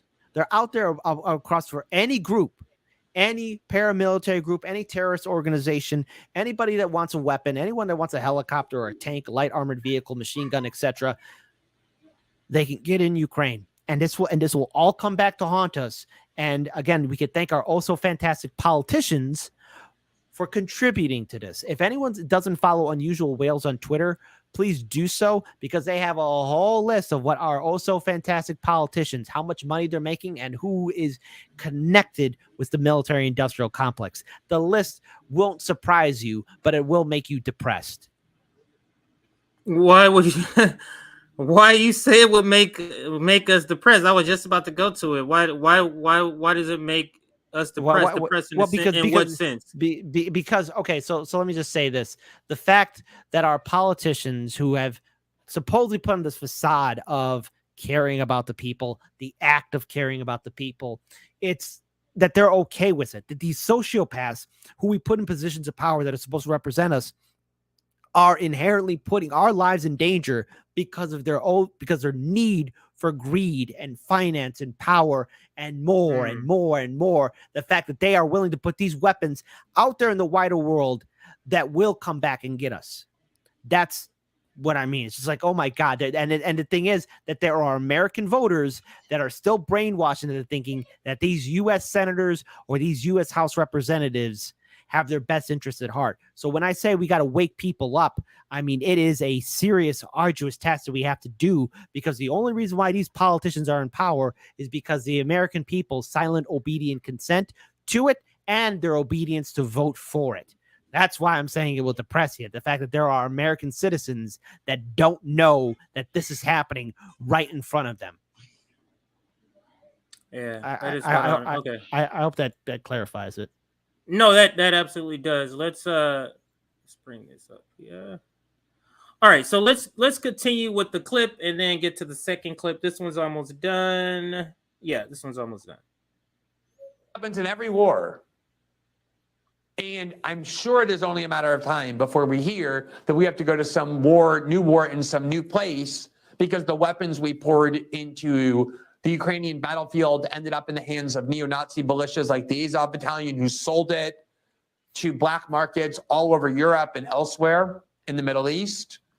And so there's no safeguards, there's no provisions on the flow of this money. Even if you're somebody who supports the ongoing expenditure of hundreds of billions of dollars for a war that the Biden administration itself says has brought us closer to nuclear Armageddon than at any point in 1962, if you're one of the people who believes that's worth it over who rules Eastern Ukraine, at least you should want, in fact, if you're somebody who wants that money going for that, you should, of all people, should want safeguards and monitoring and oversight on where this money is going.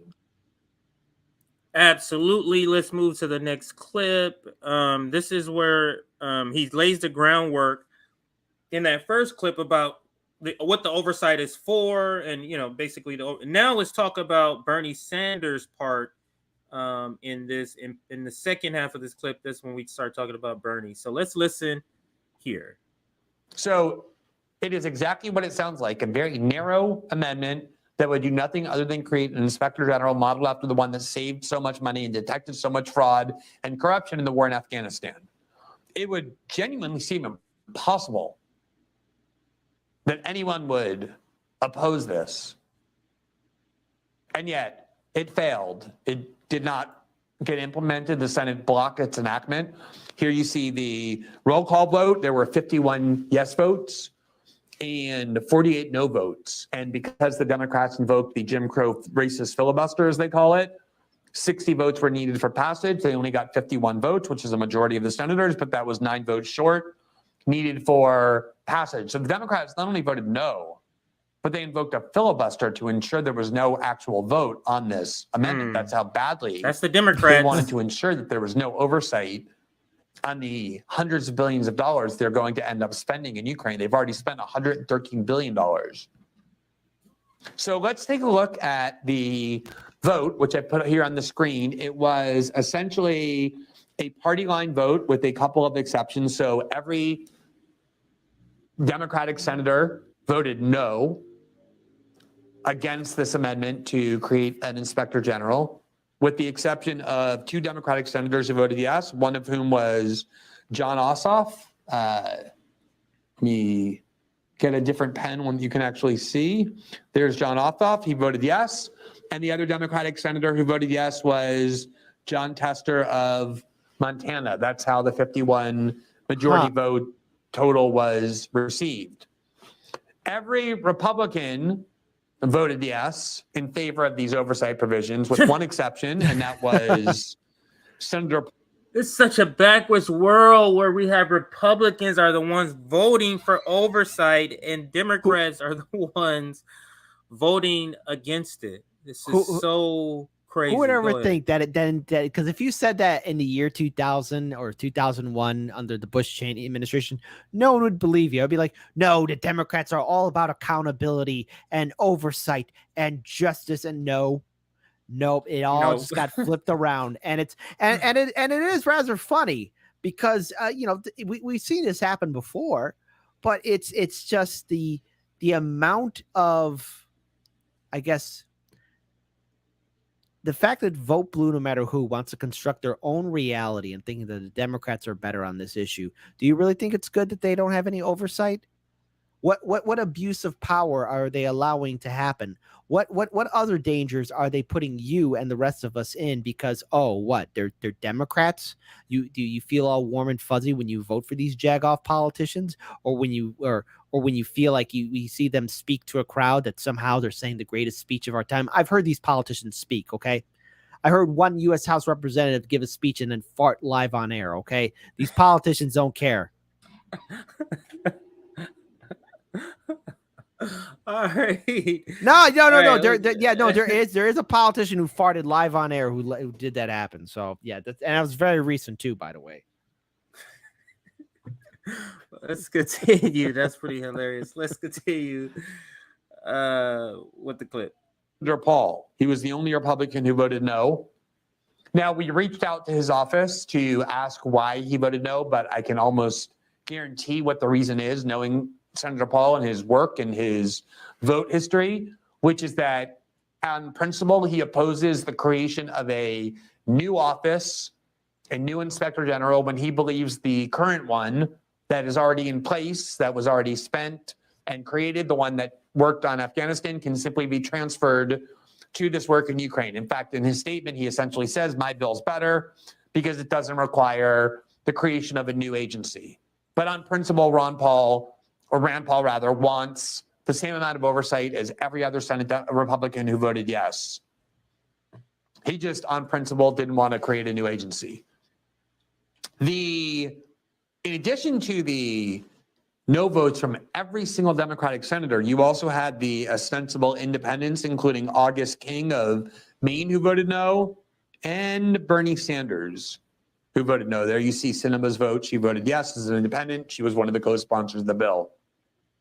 That means that Bernie Sanders and Elizabeth Warren both voted no. There you see Elizabeth Warren's vote on oversight for hundreds of billions of dollars sent to Ukraine. And what makes this so amazing is that Bernie Sanders was one of the leading advocates for exactly this kind of oversight when it came to the war in Afghanistan. And he praised. What happened? What happened then? Bernie Sanders? What was different about the Iraq war? I think he said the Iraq war. He wanted this oversight. This is a very oversight he wanted. And the Ukraine war. Do you have any guesses, Kit, of what could be different? I could take a whack at it. First of all, Bernie Sanders is a partisan hack fraud who managed to put on a pretty good act in swindling a lot of people's hard-earned finances. The mask is off, CJ. The mask is off, CJ. So now everyone sees that, if it's a Republican in the White House, we got to stop it. That's what we have to do because there's a Republican. There's a Democrat in the White House, and this is the Democrat good fight. And also because of the remnants of Russiagate and perhaps Bernie feeling guilt for what happened in 2016, wants to seem hard on the Russians for quote unquote interfering in our elections, even though that's been proven false. So Bernie's just doing this just to show party unity with the Democratic Party that screwed him not once but twice, but also walked over his supporters. So it's not like what happened. I mean, unless somebody threatened Bernie and his family, which I wouldn't put it past our government to do. Maybe this is just who he always has been, and just no one ever really bothered to pay attention about Bernie Sanders' voting record or how loyalty he is to the neoliberal Democrats. I mean, he could have led a movement. He could have led something far grander than himself. But the thing is, he doesn't have the heart. He doesn't have the heart to lead. That's what he's missing. Yeah. Not the heart. If there was, I think I may have seen a meme of like this, and it was of what is it? Wiz, what is it? Oz, right? The Wizard of Oz, yeah. And it was Bernie Sanders was the one who needed a heart because he didn't have any heart. And I think AOC was Dorothy in the meme I saw. But anyway, let's listen to a little more of Glenn Greenwald, and then we'll get to a couple of more receipts and move on to the next subject. On the work of the Inspector General in detecting huge amounts of corruption in the billions of dollars that went to Afghanistan. And Elizabeth Warren has been urging these kinds of audits and this kind of oversight for banking expenditures and all kinds of other expenditures because of how much corruption and fraud takes place when everybody gets to have a party with U.S. taxpayer-funded money when no one is watching as a watchdog. And yet, for some reason, and we also reached out to Senator Sanders' office to try and find out why he voted no, not just Senate Democrats who support the war, but also supposedly their left-wing senators who hate large amounts of waste in the military-industrial complex, like Elizabeth Warren and Bernie Sanders, also don't want oversight or audits on this massive amounts of money being poured into Kiev. Just ask yourself, why would that be? We see the record of even CNN acknowledging that nobody has any idea where this money is going, where these weapon systems are ending up. Why would you possibly oppose oversight on where this money is going unless you don't want the public to know how it's actually being used? That's the only conceivable reason to vote no. Yeah, I mean, maybe it'll put Bernie Sanders and those on the left even further bad light if there was oversight. Could you see that as a possibility, or do you have any ideas to answer that question? Go ahead. Okay. Now, obviously, the first thing is party unity. That's the one thing we could take away from this. Bernie wants to show unity with the Biden-Harris administration. And of course, because Trump lives rent-free in Bernie Sanders' head, he doesn't want to see Trump in the White House. He doesn't want to, again, have the Russia Gate conspiracy over his own head. But I also go down for another thing. You have to remember, Bernie's a politician, too. He has his own special interests. And of course, maybe he has projects he wants done in Vermont. Maybe there's things that he wants done. So if he plays ball with the Democrats, he's given his marching orders, then he gets what he wants in Vermont.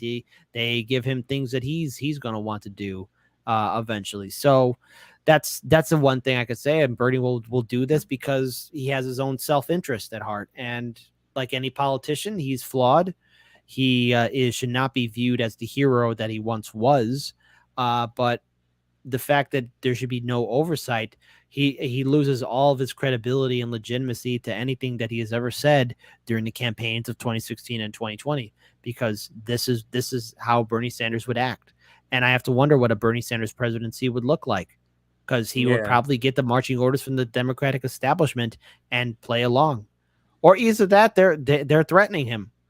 I wouldn't put it past anyone saying that, okay, maybe they're threatening him and maybe he truly is afraid. Yeah, I don't know. Oh, maybe God. I remember reading this article. Yeah. So let's touch upon this article. When did Bernie Sanders become the military-industrial complex best friend? This is it just came out today. I didn't even know that. Just came out today. Yeah, I had a chance to read it. This one's by Jack Hunter. No, I saw this on Twitter. That's how I found it. So I know people are reading this, but let's read a little bit of it. For his entire political career, progressive independent Senator Bernie Sanders has been a staunch anti-war advocate and rabidly in favor of cutting U.S. military spending. But regarding America's funding of Ukraine's war with Russia, Sanders has voted every cent of the $113 billion in U.S. aid we have sent to date. Let's leave aside for the moment whether or not you agree with Sanders that this aid is necessary, or even your position on the Ukraine-Russia war altogether. Don't you think having oversight on how $113 billion is being spent would be wise? ? That is literally, Kit, one of the easiest questions to answer. Should we at least know where this money is going and how it's being spent? These billions of dollars that's being rushed out of taxpayers' hands. When it's time for something to us, Kit, they take 6-7 months to get us freaking $1,400.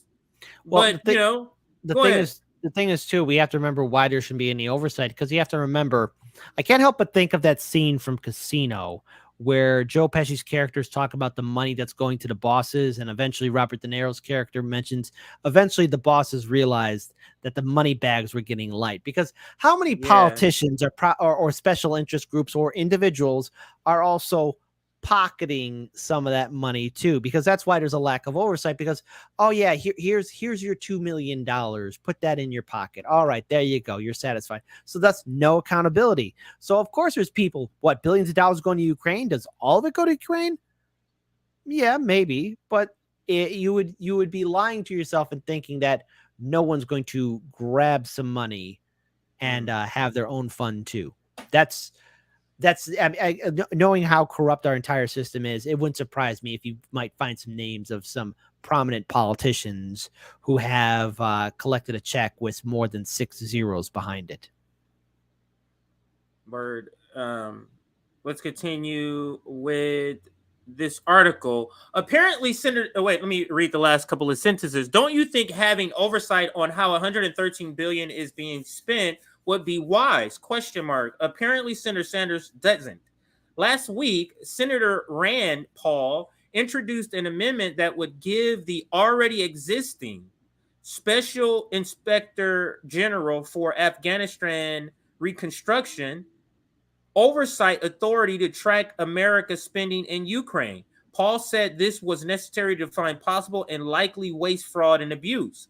Most Democrats voted against it, including Bernie Sanders. So understand, Bernie Sanders voted not to establish a new entity to oversight, and he voted against an amendment to just have the Afghanistan person who's overseeing him do also include Ukraine funding. So he has solidified that he is against. That's why I said, that's why the caption, or that's why the title is Bernie Sanders says FU to oversight, because it's not just a simple, I'm voting against it. But let me continue with the article, then I'll let you comment. A second piece of legislation was introduced separate from Paul's proposal that would have created a new agency to oversee U.S. spending on Ukraine. It just said in the article. Again, most Democrats voted against it, including Bernie Sanders. And then you see this here. Jack Hunter reports. Can I click on this from here? Yes. America has spent a lot of money on Ukraine. The U.S. sent $113 billion in aid to Ukraine. Right now, I don't care if you support the U.S.'s role in Ukraine's war with Russia or you don't. Don't you want to know where all that money is going? It is impossible to send this much aid this fast into war-torn Ukraine without waste, fraud, and abuse. Don't you want to know where all that money is going? Not if you're Bernie Sanders. This is how Bernie used to talk. I don't support waste and profiteering within the military-industrial complex. We've got to cut military spending. The government spends $300 billion on the military and cuts back. Man, that's the old Bernie right there. Even when we were going to vote from 2016, it still wasn't this Bernie. It wasn't Mayor of Burlington Bernie. That's a whole different animal that if only he was able to survive throughout the corruption. Listen, that great Bernie, the mayor, you hanging out with these people in Washington, D.C., this cesspool of swamp, there's no way you can survive 30 years, 2 decades or plus. Kid, you can't. You can't. That's asking too much. Well, the thing is, it's also maybe he realized just how much of how corrupt the whole system is. It's like I can't do anything about it. Like maybe he has resigned himself to just go along. Like he used to be that firebrand. He used to be that fighter. But I guess the Dark Knight quote is very relevant even in this day and age, and that is you either die a hero or live long enough to see yourself become the villain. And I think with Donald Trump and his presidency really triggered a lot of people, really caused people to lose their ability to think critically. And Bernie, I think, felt responsible for how that entire election played out. But it's not your fault, Bernie. You had an army. Blink twice. If someone was hurting you, all you had to do was stomp your feet and the legions would have formed. Do you have any idea if you had just said, hey, look, I'm being threatened. This is what's happening to me. again, I don't know what they have over his head, but maybe he's just tired. Maybe he's burnt out. Maybe he wasn't expecting people to really latch onto his message as loud as it was, as high profile as it was. Maybe he managed to capture that lightning in the bottle, but he didn't expect just how much it would resonate with voters. Like, yes, there's something wrong. Yes, we're being screwed over. Yes, the system is corrupt. And maybe Bernie realized I can't lead this. Maybe I don't have that charisma, that heart to do it. And I would love to see this Bernie Sanders come back. I would love to see this Bernie Sanders lead us to victory. But that's the problem with movements. You just can't have a single person as the face. It's got to be multiple individuals, and everyone has to have the same mindset to go forward. And it's sad to see him become this person, this shell of who he is, because I can't see Bernie Sanders of 10 years going along with this, but maybe it was all an act. These are all big questions that I would love to ask Bernie, but he'll never show his face on independent media. He won't show up on RBN or Hard Lens Media or even on the Jimmy Dore show. He won't do it because he knows he'll get called out, and it's indefensible because he'll always say, we got to stop Trump, which is, again, look, let's say Trump gets reelected. Okay, Trump's in for office for 8 years. I mean, another 4 years. He did his 2 terms. That's it. Trump's gone. Your boogeyman's gone, Bernie. Yeah. Oh, then they'll just move over. They'll move on to the next person. Yeah, whoever the next person is worse. They'll move on to Tom Cotton. Yeah, they'll move on to whoever else. But let's continue the clip. Oh, wait. One other thing. We've got to cut military spending. The government spends $300. Were you saying something? One other thing. One other thing I want to bring up. My bad. Yeah, Chicago Great One brought this up here, and I think we should never forget this gem, though. He kicked Kalinsky off his own show.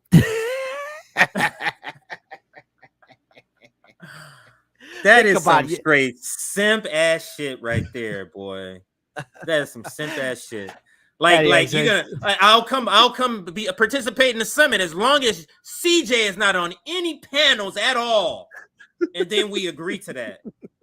Get the fuck out of here. But let's listen. $300 billion on the military and cuts back on programs for the cities and towns. In my view, it is time to hold the DOD to the same level of accountability as the rest of government. Senator Rand Paul introduced a bill this week that would have given oversight to U.S. spending in Ukraine. Almost every Democrat voted against it, including Bernie Sanders. Again, what happened to this guy? Why is it necessary to continue to spend almost $300 billion a year on the military? It is time to hold the DOD to the same level of accountability. Sanders curiously had his own bill this week that would have cut Pentagon spending 10%. Great, good, right? It failed, except Ukraine spending was completely exempt. The U.S. sent $113 billion in aid to Ukraine. How could you even take that seriously? Nice try, Bernie. There was a second vote this week, separate from Paul's legislation, that would have also provided oversight to U.S. spending on Ukraine. Almost every Democrat voted against that, including, once again, Bernie Sanders. Again, no matter how you feel about this war, if you're an American, why wouldn't you want to know where all your dollars are going in Ukraine? But even more so, if you've spent your entire political career as an anti-war advocate and raging against the military-industrial complex,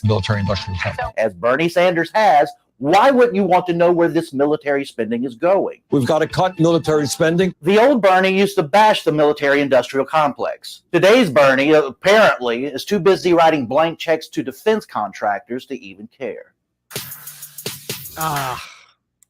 Yeah. Skating, God damn that! But point and that hurts. Go ahead. That hurts because again, I remember the crowds. I remember the feeling, the energy of Bernie Sanders speaking to people. I remember Philadelphia, and I remember seeing what was happening to all of his delegates and supporters, how they were being attacked and kicked. And I'm like, Bernie, your people are being stepped on. Are you not going to say anything, Bernie? You know, I remember when I was interviewing the delegates, I mean, the women were saying how they were being assaulted and in many which way. And that's as far as I want to say on YouTube. Mm-hmm. But, you know, I'm thinking in my head, is any of this getting back to Bernie? Like, you need to just say, hey, screw you guys. I'm going to do my own third party. But he didn't. He didn't say anything in Philly. There was no peace and love. I saw it. My colleague Daniel Lupker, we saw it. We saw what was happening in Philly. We were there inside the convention center. We walked in through the front door with no press passes. Again, that's a whole story for another day. But we walk in there and we're seeing so much violence. Honestly, a Trump rally, it would have been more peaceful than what I saw what the Clinton people were doing to Bernie Sanders supporters and Green Party people. I remember, and if anyone was there in Philly, especially on the day when Hillary Clinton was inaugurated, don't look me in the eye and tell me, oh, it was all peace and love. No, it wasn't. God damn it, it wasn't. And Bernie said nothing. But I held on to the audacity to hope, like, okay, he'll be ready in 2020. And no, didn't happen. He wasn't ready. Let's move. I think that we can close it there with that video that sums it up. Let's move to the next thing, our next segment, and that next segment is, let's see here. Oh, right here. We're gonna go to the Cornel West story, and it's a Newsweek. I said earlier Politico, but it's a Newsweek article. Actually, let me share something else first here. Again, all these attacks towards Cornel West. If you don't mind me just taking the floor for 1 second. All right, look. No, go ahead. No, do you? All these attacks towards Cornel West. Oh, it's dividing Democratic socialists. Or Cornel West needs to run as a Democrat. Cornel West needs to join the Democrats right now. Why? Why is it causing all these divisions? Because here's the thing. He's showing just how inherently weak and the Democrats are. The Democrats have already admitted that they're a private institution. So let's say Cornel West did run as a Democrat. Well, as a private institution, the Democratic Party has already said there will be no debates. As a private institution, the Democratic Party can pick who they want as their nominee. As a private institution, they have superdelegates. As a private institution, they could rig the machines. They could close down polling stations, kick people off the roster, lack paper ballots, and I could go on and on and on and on and on. I mean, shout out to Nico House and the Convo Couch because they have the receipts from the 2020 election cycle as well as what happened in 2016. So all this talk of Cornel West needs to be smart. He needs to stop being stupid. No, he's ahead of the game. He is smart because he saw what happened to Bernie in 2016 and 2020. And if anyone has functioning brain cells, they know don't run in a Democratic primary. I mean, I'm not going to sit here and look all of you in the eye and say, Marianne Williamson has a chance because she's got enough steam in her engine, like the Vanguard says she could do it, or RFK Jr. can do it too. Look, I wish them all the best, but at the end of the day, the game is rigged. It's rigged. So why am I going to participate or lie to people, say, this time around, we're going to do it. This time around, we're going to change it. No, you can't. You can't change the Democratic Party. You have a better chance fixing the Republican Party than the Democratic Party. And I'm being generous as that because, again, both parties are corrupt, but the Republicans don't have superdelegates. Republicans don't have it as insane in their primary as the Democrats do. They're getting there. They will get there. But that's how stupid it is to go ahead and run in the Democratic Party. So Democratic Socialists, I remember interviewing you, Jagoffs, at UIC way back in 2018 when DSA was all there, or any of their other events at McCormick Place. You guys talk and talk and talk and talk and talk. There's no freaking action. It's talk about theory. It's talk about this. And I get about talking about theory, but now's the time for goddamn action. It's my rant. It's my rant, man. No worries. All right. So title Cornel West's candidacy divides Democratic Socialists. And that is the headline that I screenshot. And let me read you the snippet that I posted with the screenshot. It says, quote, while DSA has not yet made an endorsement in the race, the tension between, get what the comparison is, and let me zoom in here and make this a little bit bigger for those seeing impaired, which is myself. Lofty idealism, that's the camp that we're a part of, Kit, versus pragmatic politicking could once again be laid bare ahead of the 2024 cycle between supporters of West and those willing to, and get how they describe this, accept the imperfect vessel of a Biden second term. That's how they describe this nonsense. And unless you wanted to comment, we can get right to the let's get right to it. Yeah, my brain hurt from that statement right there. So I'm just it's pretty ridiculous. But here's the article here.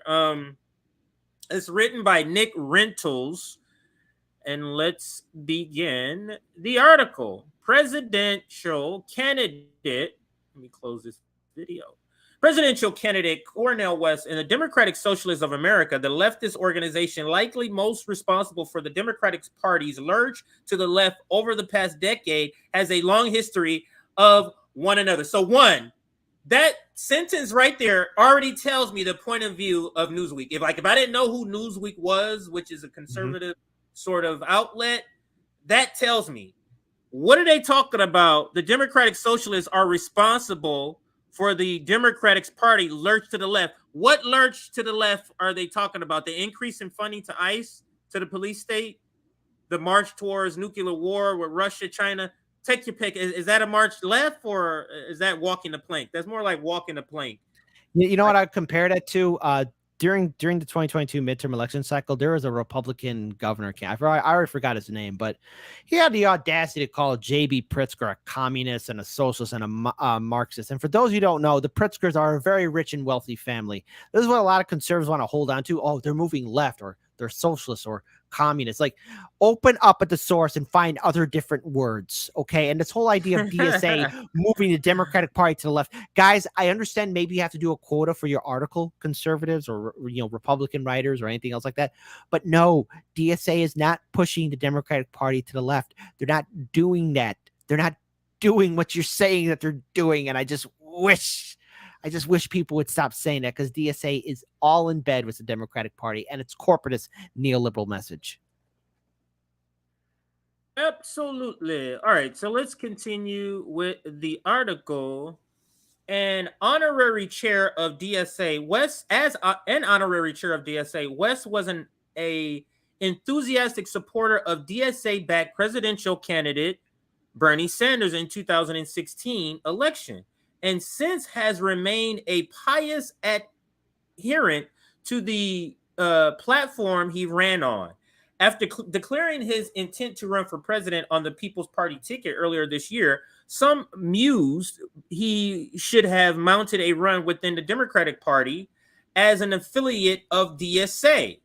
Noting his ideological ties to the platform, they and candidates like AOC and Jamal Bowman have used to reshape Democrats' presence on Capitol Hill. Now, of course, this article is just giving DSA and these clowns, AOC and Jamal Bowman, credit that they don't deserve, and it's just a fantasy. But it's something they have to build up to explain their right-wing sort of. This is how right-wingers have to talk, as if every leftist, even the milquetoast leftists, are far left Marx-Leninists when they're not. That's just the position, the disposition. But let's continue. However deep the ties between them, some members of DSA have begun to make it clear that their support of West's candidacy is by no means guaranteed. Clowns. Oh my God. Yeah, so let's continue. I think that's it. Wait. Sorry. Was that it? No, wait. Guaranteed. Let me see how this goes. Let me see. In a recent series of dueling columns. No, this is it. In a recent series of dueling columns, DSA Marxist Caucus magazine, Reform and Revolution, two members of the caucus outlined a burgeoning battle between DSA.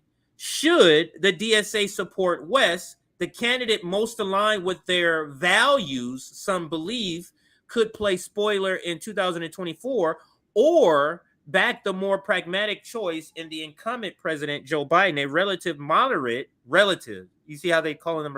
This fool is a right-winger, and they're calling him a relative moderate with significant more viability in a general election against a prospective Republican challenger from Donald Trump or Florida Governor Ron DeSantis. Just the framing of this article is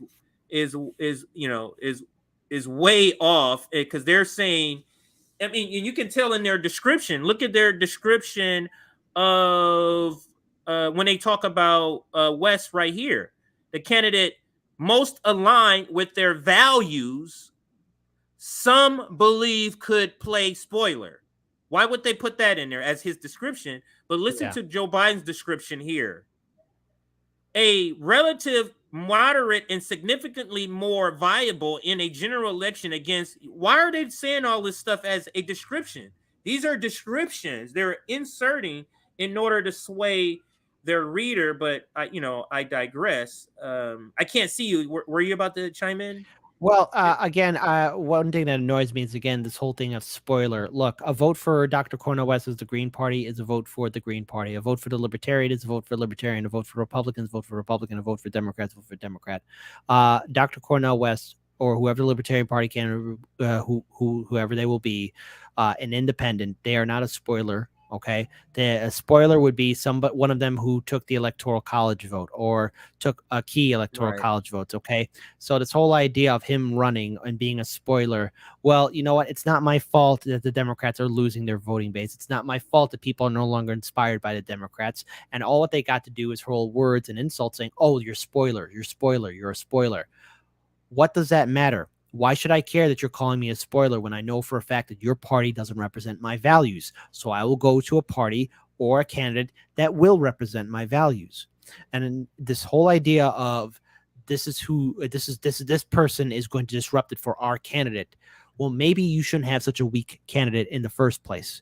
Maybe you shouldn't have somebody who's so inherently corrupt that it sickens somebody to even want to cast a vote for them. So this whole idea of spoiler, I hope the whole audience educates yourselves about how to combat the vote blue no matter who propaganda, because it's coming out in mass. And don't let these people bully you.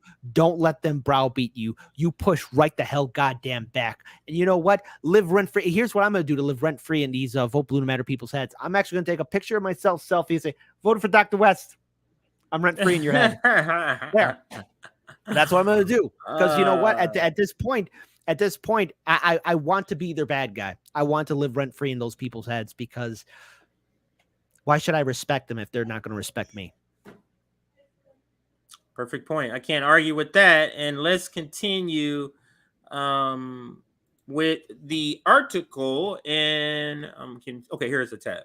It's not exactly a new fight for DSA. While Sanders did ultimately endorse Biden in 2020, in the 2020 election, the organization's support was tepid, resolving at its 2019 convention that it would not endorse another Democratic Party presidential candidate should Sanders not prevail.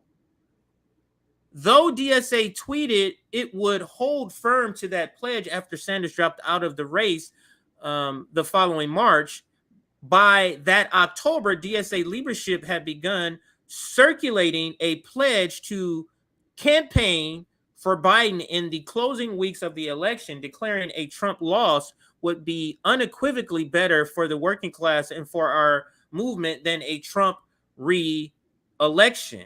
And I mean, I don't know if that's true. It certainly does not seem like it's playing out as being true, especially with this Joe Biden presidency and how terrible it was. But Kit, there is a fight between some of the Democratic Socialists, and these are Democratic Socialists. So you're talking about these are the Kyle Kalinskis, who in the crystal balls, the ones who say, you know, all my values, because if you say all your values, there's values that you align with that Marianne doesn't aspire to, that you're not hopping on board to Cornel West. Even, and Kyle takes it further, saying that he would still vote for Biden if he wasn't in a safe state. He would vote for Biden. So that's telling you they're picking Joe Biden over Cornel West. So we're seeing that sort of split in the DSA real time. Your last words on the topic before we move on. If you let Trump live rent-free in your head and are easily triggered by what the Republicans are going to do, where have you been these past few years, these past decades? Where? Are you hiding on the rock? Is this your first time? Are you that mentally incompetent and afraid of the Republicans because you let the Democrats bully you? Are you that cowardly that you let another party that will never follow through with its promises abuse you? How can I take you seriously, even as someone to have a conversation with? Not a debate, but even a conversation. Why should I take you seriously when you are so easily frightened and afraid? It's easy to be afraid. I get what Trump does to people. But if you let him control you, and if you let the Democrats control you, then to me, you're not an adult. I will treat you like a moron and that you're special. I'm not calling you a moron, and I'm not calling you special. I'm going to treat you like you are one. So until you have the ability to stand up on your own two legs, think for yourself, and not be afraid, then I'll talk to you. But until then, everyone is saying we got to vote for Biden because Trump. What else do you have? Is that all you have? Because I could come up with 100 other things indicating why I'm not going to vote for Biden, why I'm not going to vote for Trump, and why the two-party system is screwing you over. Everybody knows about it. Stop being afraid. My fellow Americans, why are you so afraid? What's going to happen to you? We are truly the children of alcoholics, afraid from the hand that's going to slap us. Stand up and take a punch and punch right goddamn back. You don't owe these politicians anything. They don't like you. They don't think about you. They don't respect you. So why should you respect them, and why should you be afraid in the corner when you could stand tall? Absolutely. Spot on. Thank you for that, Kit, to close us out on that segment. And next, we're going to go to the Niger Coup, and that's our next story. Yeah, I'm actually crazy. I've been like just recent. I'm not familiar too much with its history, so I'm going to be following your lead on this one. This is something I don't know too much about. So, we're learning together because okay. in researching for this So I topic. want to be clear on this. That's how so this is more of us listening to other people talk about it and just watch videos. We don't know enough detail about sort of the coup. I mean, this is a developing story. This is sort of just happening, and we have to be careful about information. Anytime there's a coup, there's going to be propaganda wars. They're trying to get out lies before the other side get out lies. So that's what we're doing today. We're going to be covering the Niger, I believe that's how you pronounce it, the Niger coup, and we're going to lean on Richard Medhurst to kind of give us a little bit of background of the story, and let's listen. After the coup in Niger, the BBC said there are concerns Niger could move away from its Western allies and closer to Russia, like its neighbors Burkina Faso and Mali, who've both pivoted to Moscow since recent military coups of their own. No, you mean that they're sick of France occupying them and they want their country back. There, I fixed it for you. See, Niger is a country famous for its uranium. When we talk about neo-colonialism, this is one of the best examples. The French are heavily dependent on nuclear energy, and 1/3 of French homes are powered by uranium that comes from Niger, the Eiffel Tower even. Meanwhile, in Niger, 80% of the population do not even have electricity. France needs Niger's uranium so much, and yet Niger is the second poorest country in the world. How is this possible? Because the French are robbing them blind, taking and giving pennies. French neo-colonialism. So do not be surprised when people in Niger are chanting "À bas la France," down with France, and flying Russian flags. African countries are sick of being robbed. They are being independent. They are choosing to pivot away from Western colonizers because they see the Russians and the Chinese do things by the book. They are straightforward with you. Whereas we in Britain, in France, in Europe, we have a history of lying, cheating, and stealing. That is our legacy in Africa. And yet the BBC and CNN, they want you to think that Russia and China are debt-trapping Africa, like as if we didn't. They speak about African leaders as if they are children, as if they are stupid, like they don't understand what's good for them. Oh, they need the white man. They need Western troops and Western corporations to come and save them. Really? Yeah, I've seen this film before. People are so desperate to run away from the wars, from the plundering that we have inflicted on Arabia, on Africa. They are risking their lives. They risk perishing in the Mediterranean Sea, in the English Channel. But apparently they're the invaders. You see in Mali, you see Central African Republic, Sudan, and others they're soliciting Wagner services because France and the US can't get the job done. France and the US come put their military bases in Niger and Burkina Faso and Mali, and they say, we're here to save you from ISIS. Who created ISIS? Who created and unleashed them on the Middle East and on the Sahel? CIA and NATO. There was no ISIS before we destroyed Iraq, before we destroyed Syria, before we destroyed Libya. That wasn't a thing. This is why people are flying Russian flags when they have a coup in Niger. They are rejecting a president who is pro-French and pro-American. They are rejecting neo-colonial shackles and the West. And then, of course, they're going to go look elsewhere. They will look towards Russia and China, towards the competitors who treat them as equals. It's not that difficult to understand. So he sums up a good amount of what's sort of going After on. the coup So in Niger, turns the out BBC that said there are there's a coup in Niger, and military coup, and turns out the person who was ousted is like a U.S. puppet, a French puppet, which in turn means you're a U.S. puppet, a Western puppet. And here's the guy who's in charge of the military coup. Let's listen to this. It says, Niger coup leader declares end of old government. I believe this is subtitles or a voiceover because I'm sure they're speaking in some sort of African language. But let's listen to this here. Nigerian defense and security forces have gathered within the National Security Council to put an end to the regime of the Seventh Republic. This action is motivated solely by the idea of preserving our dear country, faced with the degradation of the security situation and bad economic and social governance. We call for calm, vigilance, and patriotism, as together we can overcome these challenges. We reaffirm our willingness to respect all international engagements to which the Republic of Niger subscribes, particularly for human rights.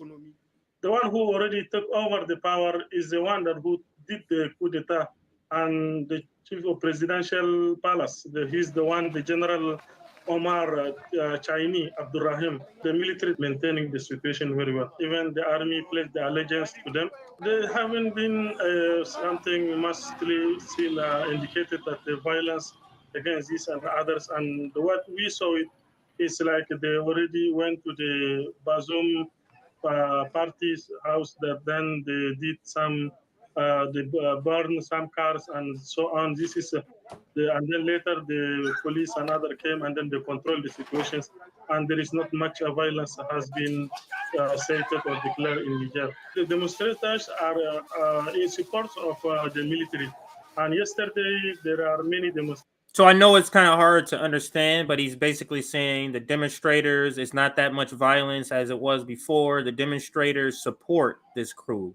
The people support this coup. And we're going to show some more video of them in the streets celebrating, waving these flags, like he stated, waving these Russian flags. Actually, I can play one of those right now. Here is... So let me read the caption. This is from In Context. Breathtaking aerial video shows thousands marching in Niger's capital, backing, that means supporting, the military coup. France warns against attacks on its interests after its embassy was targeted. Global pressure mounts as neighboring countries and international partners refuse to recognize to recognize the new junta and call for the return of President Bazoum. Bazoum is the one who was ousted, and he's the one who is the U.S. French puppet. And let's watch this aerial view. Thousands of people who support the coup.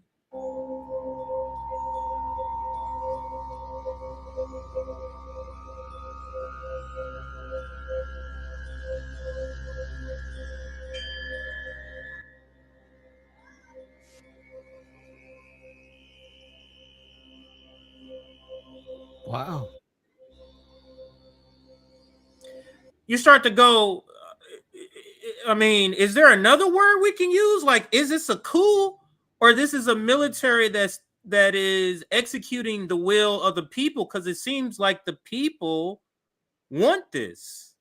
Seems like the people want to oust a Western puppet in Bazoum. I think that's how you say his name. Go ahead. I think. Okay, so there's a couple things that we can take away from this. First of all, yeah, there is a large crowd there, and when people have nothing, they're going to turn to somebody who will make their lives easier. I mean, that's human nature 101.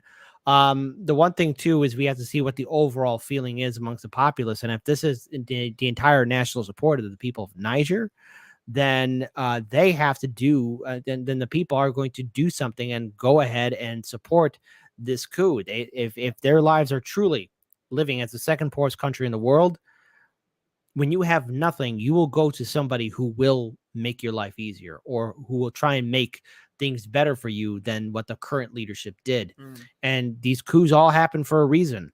Do you think these people just woke up one day out of the blue and just said, oh, we're just going to support this? No, this has support. This has the love. There are thousands upon thousands of people in this crazy part of the country. So there's no denying that there is a boiling rage. And when people have been stepped on, when people lose their right for dignity, they're going to push back. Everyone has a breaking point. And that's what we're seeing. We're seeing sort of this pushback, and we can talk over these videos. These are videos just kind of showing what's going on, not necessarily for the sound, but for what's going on around here. But let's turn on the sounds briefly for this video.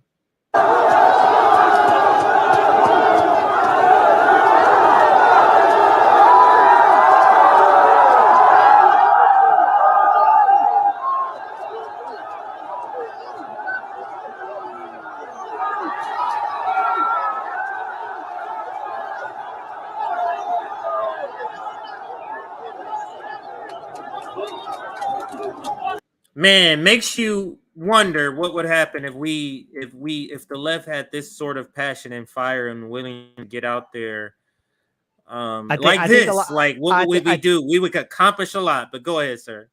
I think for here in America, the problem is people need to stop being afraid. It says there's a whole presence of fear in this country that have caused people not to really say, hey, we're being screwed over. Hey, we don't have health care. We have crushing debt. We have homelessness. We have an opioid crisis. I think just people are, unfortunately, in this country, very easily afraid, and they think, well, okay, well, maybe my politician, my elected leader will help me. And that's the propaganda that independent media has to break amongst the populace. I want to say that we're brave and tough. I want to say that, people will one day say no more, but what we see in other countries, everything that's happened to them, they've been pushed to the breaking point. I think Americans are still okay with the things as they are, because so long as people get their Dunkin' Donuts and their Starbucks coffee, no one's going to complain. Yeah, and I'm trying to find. Let me read a couple of tweets here to kind of go over a couple of things. And I'll just go from top to bottom here. Richard Medhurst again comments, and his comment reads as follows: laughing so hard at French media blaming, quote, pro-Russian and therefore anti-French social media accounts for the coup in Niger. Bro, France did more for this coup than anyone on earth. That's Richard.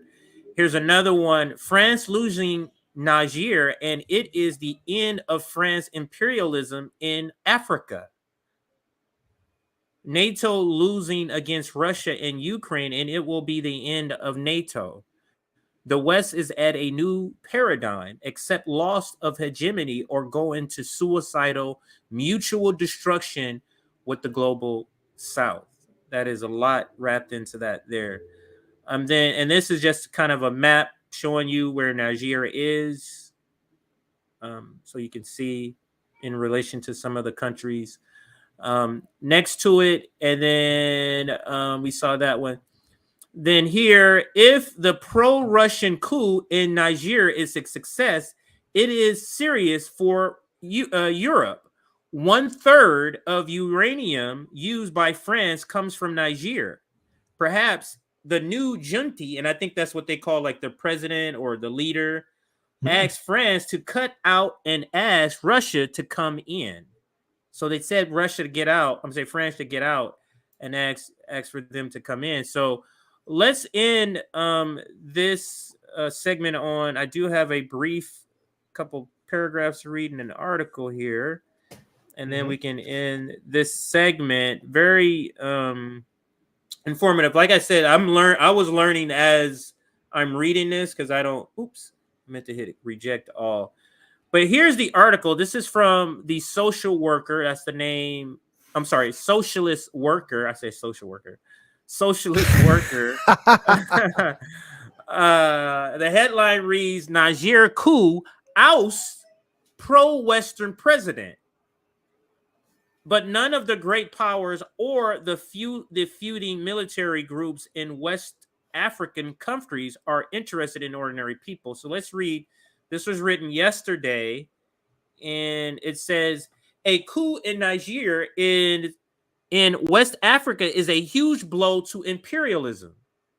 The BBC's, quote, security correspondent, Frank Gardner, always a reliable guide to the thinking of the British state, said, quote, Western influence in the region is shrinking like a water pool in the dry season, end quote. President Mohamed Bazoum was detained by his own presidential guard on Wednesday in a coup that the bulk of the army then supported. The next day, hundreds of people gathered in Niger's capital waving Russian flags. Now, this name is hard, but this is the guy that led the coup. Amadorn Ramane Tuchinani led the revolt by barricading Bazoum inside his residence and demanding his resignation. Give me your resignation right now, sir. You're not leaving the house. You're under lockdown. Yeah. You're on quarantine. And the revolt leader appeared briefly on television on Friday to say that he had taken over the country. And Bergonzen, remember this guy from what? Yeah, I forgot. Yeah, from the Wagner. Bergonzen, yeah. Head of Russia's Wagner Group, welcomed the coup and offered its new leaders the services of his mercenary group. Oh boy! In return for wads of cash, the now ousted Bazoum had enthusiastically allowed Western military forces to operate inside the country. He also pledged to the European Union that he would make it much harder for refugees to pass through on the way to reach Europe. You see how he's acting on behalf of Western, this person that was ousted?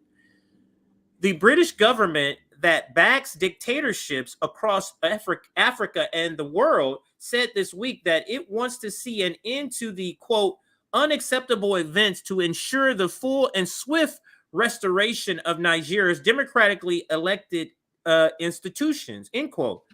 Niger had backed a resolution at the UN last year condemning Russia's invasion of Ukraine, while many African countries did not, because they're being ran by a Western puppet, Bazoum, this guy who was ousted.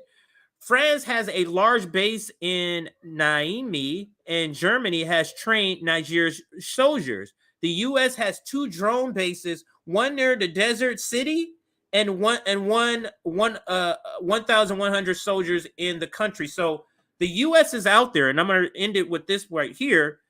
U.S. Secretary of State Anthony Blinken is still offering Bazoum his steadfast support and warned those detaining him that hundreds of millions of dollars of assistance was at risk. But this is whistling in the wind. Bazoum is very likely to be restored to office. I'm not sure why they say that, but this is what they say in this article here, and we're gonna leave it there. Your reaction? I know you don't know a lot, but your reaction of what we've went over so far to this story before we close out here. Well, knowing that there's always a coup that take place, especially against a pro-Western government, be prepared to see further escalation, because the powers that be it France or the United States, are going to want to interfere and, dare I say it, have somebody new replace the current leadership that is in Niger. And because of this, these conflicts do get bloody. They do get violent. Sanctions do happen. And a country that's already suffering from massive poverty could be hit harder with further U.S. sanction or Western sanctions as well. There is a shift of power that's happening globally. The alliances and nation states that were once in charge are now losing their grasp. And in their fear, they're becoming more draconian. They're becoming what they said that they'd fight against. And I can't help but think of if you want to see like a film that talks about the brutality of these civil wars or these sanctions or these coups that do take place, or counter coups, because there's probably will be a counter coup that will probably take place. Mm-hmm. Don't be surprised if it doesn't happen. Check out the film Beasts of No Nation. It's brutal and it's not for the faint of heart, but I'm preparing for the situation to escalate, for it to get worse, because a pro-Western government has been kicked out.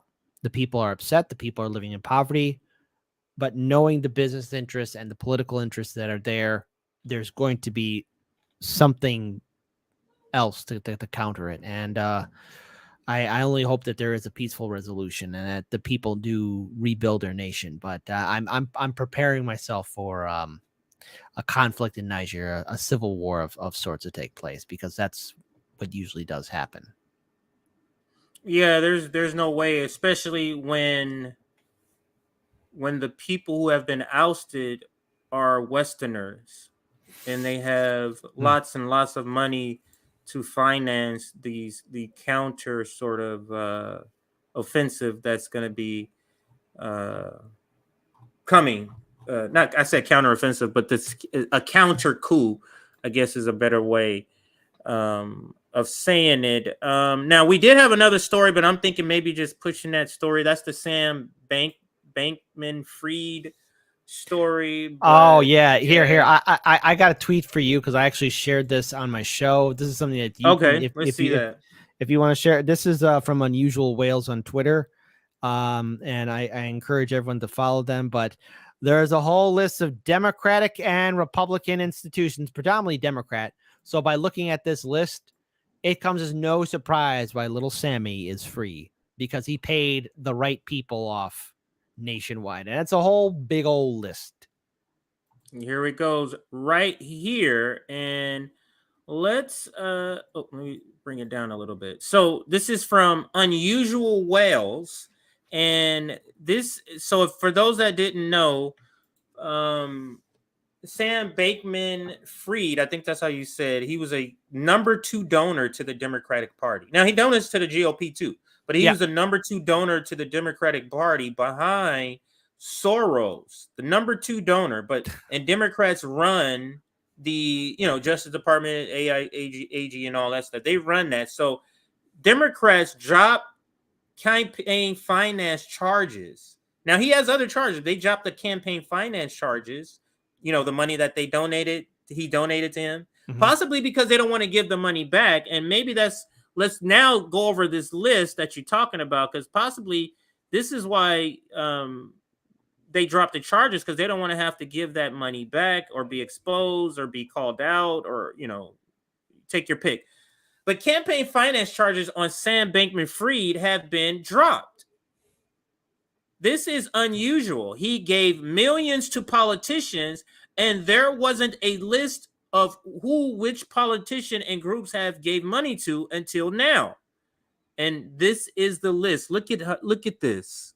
Yep. I'm trying to think, who hasn't he given money to? Well, let's see. He gave money to the Pennsylvania Democratic Party, the Minnesota Democratic Farmer and Labor Party.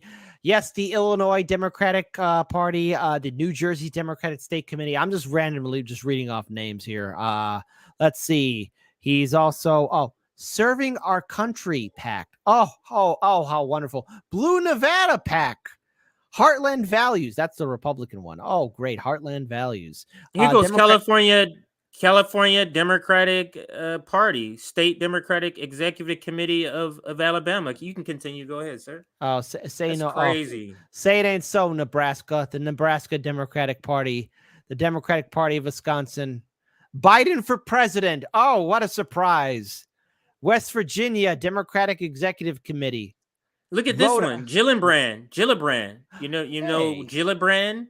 That's Gillibrand. She has her name on this. Gillibrand Victory Fund. Mm-hmm. So now we kind of see why these charges have been dropped. And let's play a little video to close us out. Now, this is going to be the last story. Let's play a little video to close us out on this. That's going to kind of... Is this the video? I thought I had it queued. Let me go back a little bit, everybody. Here it goes.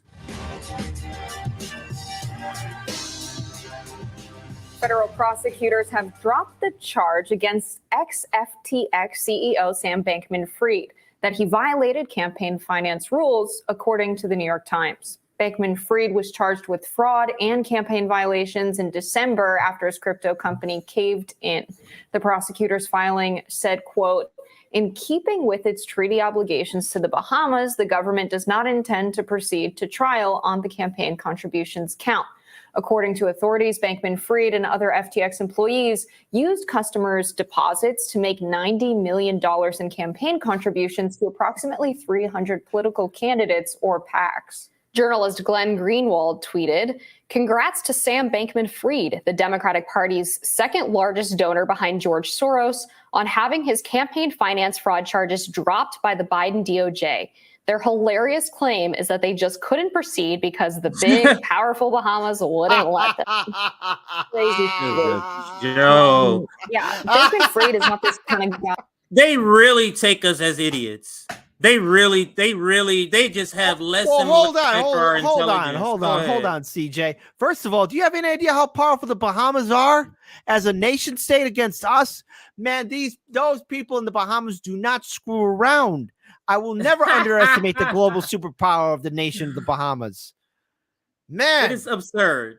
It's absurd for them to say anything like that. Have you seen what they're doing to Julian Assange? Have you seen what they're doing to him? Well, Julian Assange. But the Bahamas are saying, "Fuck that shit. You ain't doing that to Sam. What you're doing it to him." That's what they're saying. Go ahead. Yeah, well, the thing is, like, again, Julian Assange's biggest mistake is he didn't buy off a politician. Sam, like the way he was smiling is like, "Yeah, I know I paid off you people." It's like that scene from New Jack City when it's at the courtroom scene. It says like, "You can't bring me down. I got numbers on everybody, politicians, all of this." Sam Bankman-Fried like, "You can't bring me down. I got all of you. All of you are interconnected to me." They know they got to let him go. Maybe that's what they fear, is they know that, wait a minute, this guy has given us some money. But I don't know if they said in here, I was reading something or listening to something. It was like, no, it's probably because they don't want to have to give it back. In investigation, if he paid all this money and has got it by corrupt means and he has money to give back, why wouldn't they have to be forced to give the money back? And that's what they don't want to do. But let's continue. Guy to be compared with George Soros in the sense that he just wants Democrats to win. His campaign contributions is, just him trying to convince Democrats who are most likely to pursue financial regulations on the trade of cryptocurrency. He's trying to convince them not to regulate cryptocurrency. Right. That's why he's made so many campaign donations. And it worked. It was a strategy that absolutely worked. We had so many bills pass, a bill, the Stablecoin Act, written by Rowan Gray, who's someone who's very knowledgeable about cryptocurrency, financial institutions, and the legality of how our money system works, introduced the bill with Rashida Tlaib's office that would have literally prevented the crash that happened in May, that ironically would have also prevented the decline of FTX that happened. It was sort of a slow burn that led to their ultimate collapse. So he lobbied against something that would have prevented his own demise. You like that? That is such a capitalist thing. Well, again, when you have the Supreme Court that opened the floodgates for legalized bribery, when you have a Supreme Court that allowed anybody to buy a politician, Sam, like I gotta find it now, but there's an audio where Sam says, like, yes, I donate to Democrats publicly, but privately I also donated to Republicans too, privately. So that way he's covering up all his bases. I mean, and of course he's going to do things to protect his own interests, because again, he has built himself a very fraudulent empire. And yeah, he committed fraud, but he got away with it because we have criminals who run our judicial system. We have criminals who run our entire system. That's what we have here. And of course, Sam is now free. He's a free man to do whatever he wants because the big bad Bahamas are running the show. Never underestimate the Bahamas. Bohemians, those damn Bohemians. Let's continue. Lapse in November. And so the exact regulations that he lobbied against would have prevented his company from failing as bad as it did. So yeah, I don't think we should see this as like Sam Bankman-Fried loved Democrats so much and that's why he donated to their campaigns. He was literally paying them not to pass regulations that I think would have not only prevented the collapse of his company, but would have prevented a lot of people from losing money that they couldn't afford to lose by investing in cryptocurrencies. Yeah, if I remember correctly, there was a video of him sort of talking about woke and that ideology and saying essentially it's a convenient way to get the government off of my back if I support this party line. And like you said, apparently it worked. He gave $90 million in campaign contributions to some 300 political candidates or political action committees. And it's actually, functionally not different from what he did with the company as a whole. As he's using this customer money to pay off politicians, he was also using customer money to secure loans for his business and to reinvest money into the business. It was basically all a giant scam. And I'm with Glenn Greenwald. We really can't get the Bahamas to turn over Sam Bankman-Fried. It's such a ridiculous excuse. Yeah. Now, it does look like they're going to continue to pursue the fraud charges related to the financial aspect of the company outside of the political donations. But I think, to me, it seems like the reason they're not going after the political donations is because there's a bunch of politicians and PACs who don't want to have to pay the money back. Right. I think Bingo. We're talking about millions of dollars, Kit, and we can stop there for the sake of time. We're talking about millions of dollars being paid back. That now they probably have the money to pay it back, but capitalists don't like to give back money. Politicians don't want to have to get back on the phone and start dialing for dollars again. They have the money in the bank from this guy. Let's just forget about those charges. I must say that before I pass it to you, these are the most serious charges. These ones that they're letting go. But go ahead. Well, again, the perfect example of just how these politicians don't want to work is like, well, wait. We got to give the money back. Oh no, we got to call Bob and Charlie from the law firm. We got to find. Hey, Sam, don't worry, buddy. You're gonna go home to mommy and daddy. Because I'm not giving that money back, dude. You listen. You let us Democrats help you out, and you're going to be okay. Give the money back. What do they think this is? Democracy? I don't think so. Just hilarious. This is the clown show, though. This is the clown show of the Democratic Party, of our whole political system. It is truly a clown show, and we are going to leave it there, and we're gonna get to some announcements. But the first announcement, Kid, we gotta make an announcement for our show tomorrow, the Post-Duopoly show. And here is the graphic we'll be talking about, if you didn't see it, Marianne Williamson went on Bad Faith Podcast today. And now the clip that they put out was a 23-minute clip. I am a Patreon member of the Bad Faith Podcast. So I've listened to the entire episode that is an hour and 7 minutes. So we will be covering that tomorrow during the post-duopoly show. And Marianne Williamson calls out Bernie Sanders, calls out AOC, even calls out Emma, and of course she calls out RFK. But this is a sign of desperation. This interview is a clear sign of desperation. She doesn't have enough steam. Yeah, it's a clear sign of desperation. So make sure you tune in tomorrow. The post-duopoly show will be tomorrow, 8 p.m. Eastern, 5 p.m. on the West Coast, 8 p.m. Eastern, 5 p.m. West Coast, 7 p.m. Central. Make sure you tune in. Just look for this graphic, unserious and mad as hell, or mad AF. The post-duopoly show tomorrow, 8 p.m. Make sure you join. And what say you? Where can people find you, Kid? When is your show?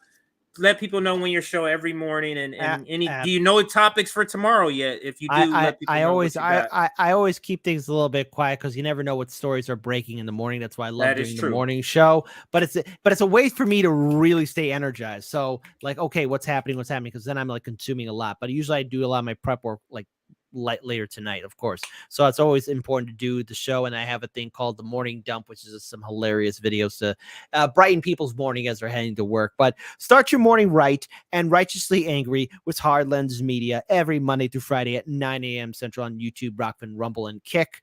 You know, pour some whiskey in your coffee, grab a mimosa, smoke a bowl, do some shrooms, chew on some cocoa leaves, whatever you need to do to get you through that morning. Okay. If your boss has a problem with it, tell them to F off. But that's where you could join Hard Lens Media. We also have our website, hardlensmedia.com. You can find all of our social media links in our description box when we go live or when we post our content on social media. We do have a Substack. We're on Twitter. We're on Facebook, Instagram, YouTube, Rockfin, Rumble, and Kick. We do have an Odyssey page, but we're not going live on there as much as we used to. So yeah. So that's where we're at. And as always, it's a real privilege to be working in collaboration with RBN. And I got to tell you, folks, this Monday, today was starting off a little bit dour. Now it's like I got this huge weight just came off my back, and I've never been happier. I'm gonna. Oh boy, I can't wait for tomorrow's show. I'm so happy. I'm so happy. Anyways, that's a personal thing for another day. Yeah, it should be a good show tomorrow. So make sure you tune in. First show of tomorrow's is August 1st. So make sure you tune in. August. Yeah, I just noticed that. Looked at the date. We're gonna take you out with an old clip from Jimmy Dore back when his hair was a little bit more black. But he's talking about, just to let you know, it is an older video. But he's talking about Bernie Sanders. So we're gonna be taking you out with this. But actually, let me read. There's only 4 super chats, so I can read that pretty quickly. Abiding 71, thank you for the super sticker. Always showing some love to all the left media, independent media, because I see him in different conversations. Jackson Hinkle called out RBN on his 23 billion title video recently. I don't know how substantive it is. And I don't either. He's not I take him less serious than the Vanguard. And that lets you know, he's not a serious person to me. So that's cool. Delaware is at Kentucky. Is that what Kentucky and Oklahoma refused to ratify the 13th Amendment? Slavery legally ended in 1901 when they rejoined the Union and ratified it. That's a great history lesson from Jessica. Thank you, Jessica, for that. And I forgot to say thank you, Lewis, for this. Lewis and Hyrule. Thank you, Lewis. Yeah. Thank you, Lewis. And thank you, Jessica, for that.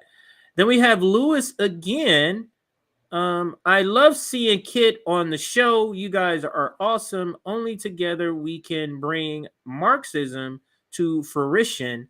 Cheers from Seattle. And thank you again, Lewis, for that super chat. And now we can go ahead and end the show with this classic video from Jimmy Dore. Enjoy, and we shall see. We both will be back tomorrow, 5 p.m. Pacific and 8 p.m. Eastern. So now I'm pretty sure this video is him. He's going to talk about the about being cheated in the primary. So a lot of people's problems with Bernie, I certainly have this criticism, was that when they cheated him in 2016, and even Donna Brazile, when she wrote that book, admitted that it was a wholesale cheating. It wasn't a little, that the Clinton campaign actually took over the DNC. The DNC wasn't being neutral, and they weren't being slanted towards Clinton. Clinton took over the DNC. She was running it because she bankrolled it, because the DNC was bankrupt on purpose by Debbie Wasserman Schultz. She bankrupted the DNC on purpose, creating the situation where the Hillary Clinton could come and be the savior of the DNC with all her millions of dollars, and then she would get to run the DNC during the primary, which was against their bylaws. That's against, they're not supposed. So that's fraud. And Bernie Sanders never pushed back against it, and they didn't fix it. So it could happen again, A. And B, he also didn't get rid of the super delegates. They pushed it. Well, he's going to talk about it, and we'll talk about it then. Here we go. Jimmy, I just want to say Gene Zabek To answer your question, look. That funny, it sounds like the young Bernie when he was 74. Yeah, funny. Are you worried that the DNC, if that, he would be a strong establishment candidate, he's obviously been around for a long time. Are you worried that the DNC might put its finger on the scale again, the way that they did to you back in 2016 with Hillary Clinton? Well, you're right. We went through that in 2016. Yeah. So everyone knows this is a fact. The only people who don't know this is a fact are people who went to Columbia School of Journalism and corporatists. Everyone else knows this is a fact. Even Fox News says it as a matter of fact, and no one pushes back. Even Bernie doesn't push back against this. He knows it's a fact. And I think we have come a long way since then. So we speak to the DNC every week, and I think the process will be fair. One of the important changes. Why do but he doesn't give us any assurance as to how he's made sure it will be fair this time. They've changed nothing. He says it will, and it will be fair. He's just. Again, that's just wishful thinking. They're cheating delegates. They're always cheating. The corporatists inside the DNC and the Democratic Party at the state level cheats. Progressives, they cheat progressives. So again, I'll play this. Sorry, I apologize for stopping it. I'll try to play the rest of it, and then we'll talk about it. Here we go. I'll start it over. Here we go. Are you worried that the DNC, if that, he would be a strong establishment candidate, he's obviously been around for a long time. Are you worried that the DNC might put its finger on the scale again, the way that they did to you back in 2016 with Hillary Clinton? Well, you're right. We went through that in 2016. Yeah. And I think we have come a long way since then. So we speak to the DNC every week. And I think the process will be fair. One of the important changes that we made, and we won, is, as you will recall, both of you recall, in the last time around, in 2016, Secretary Clinton had 500 superdelegates lined up behind her before the first vote was cast in Iowa. And that seemed to me pretty dumb and unfair. Well, that process has been changed. And I think that works well for everybody. But let me ask you this, because now... So they got rid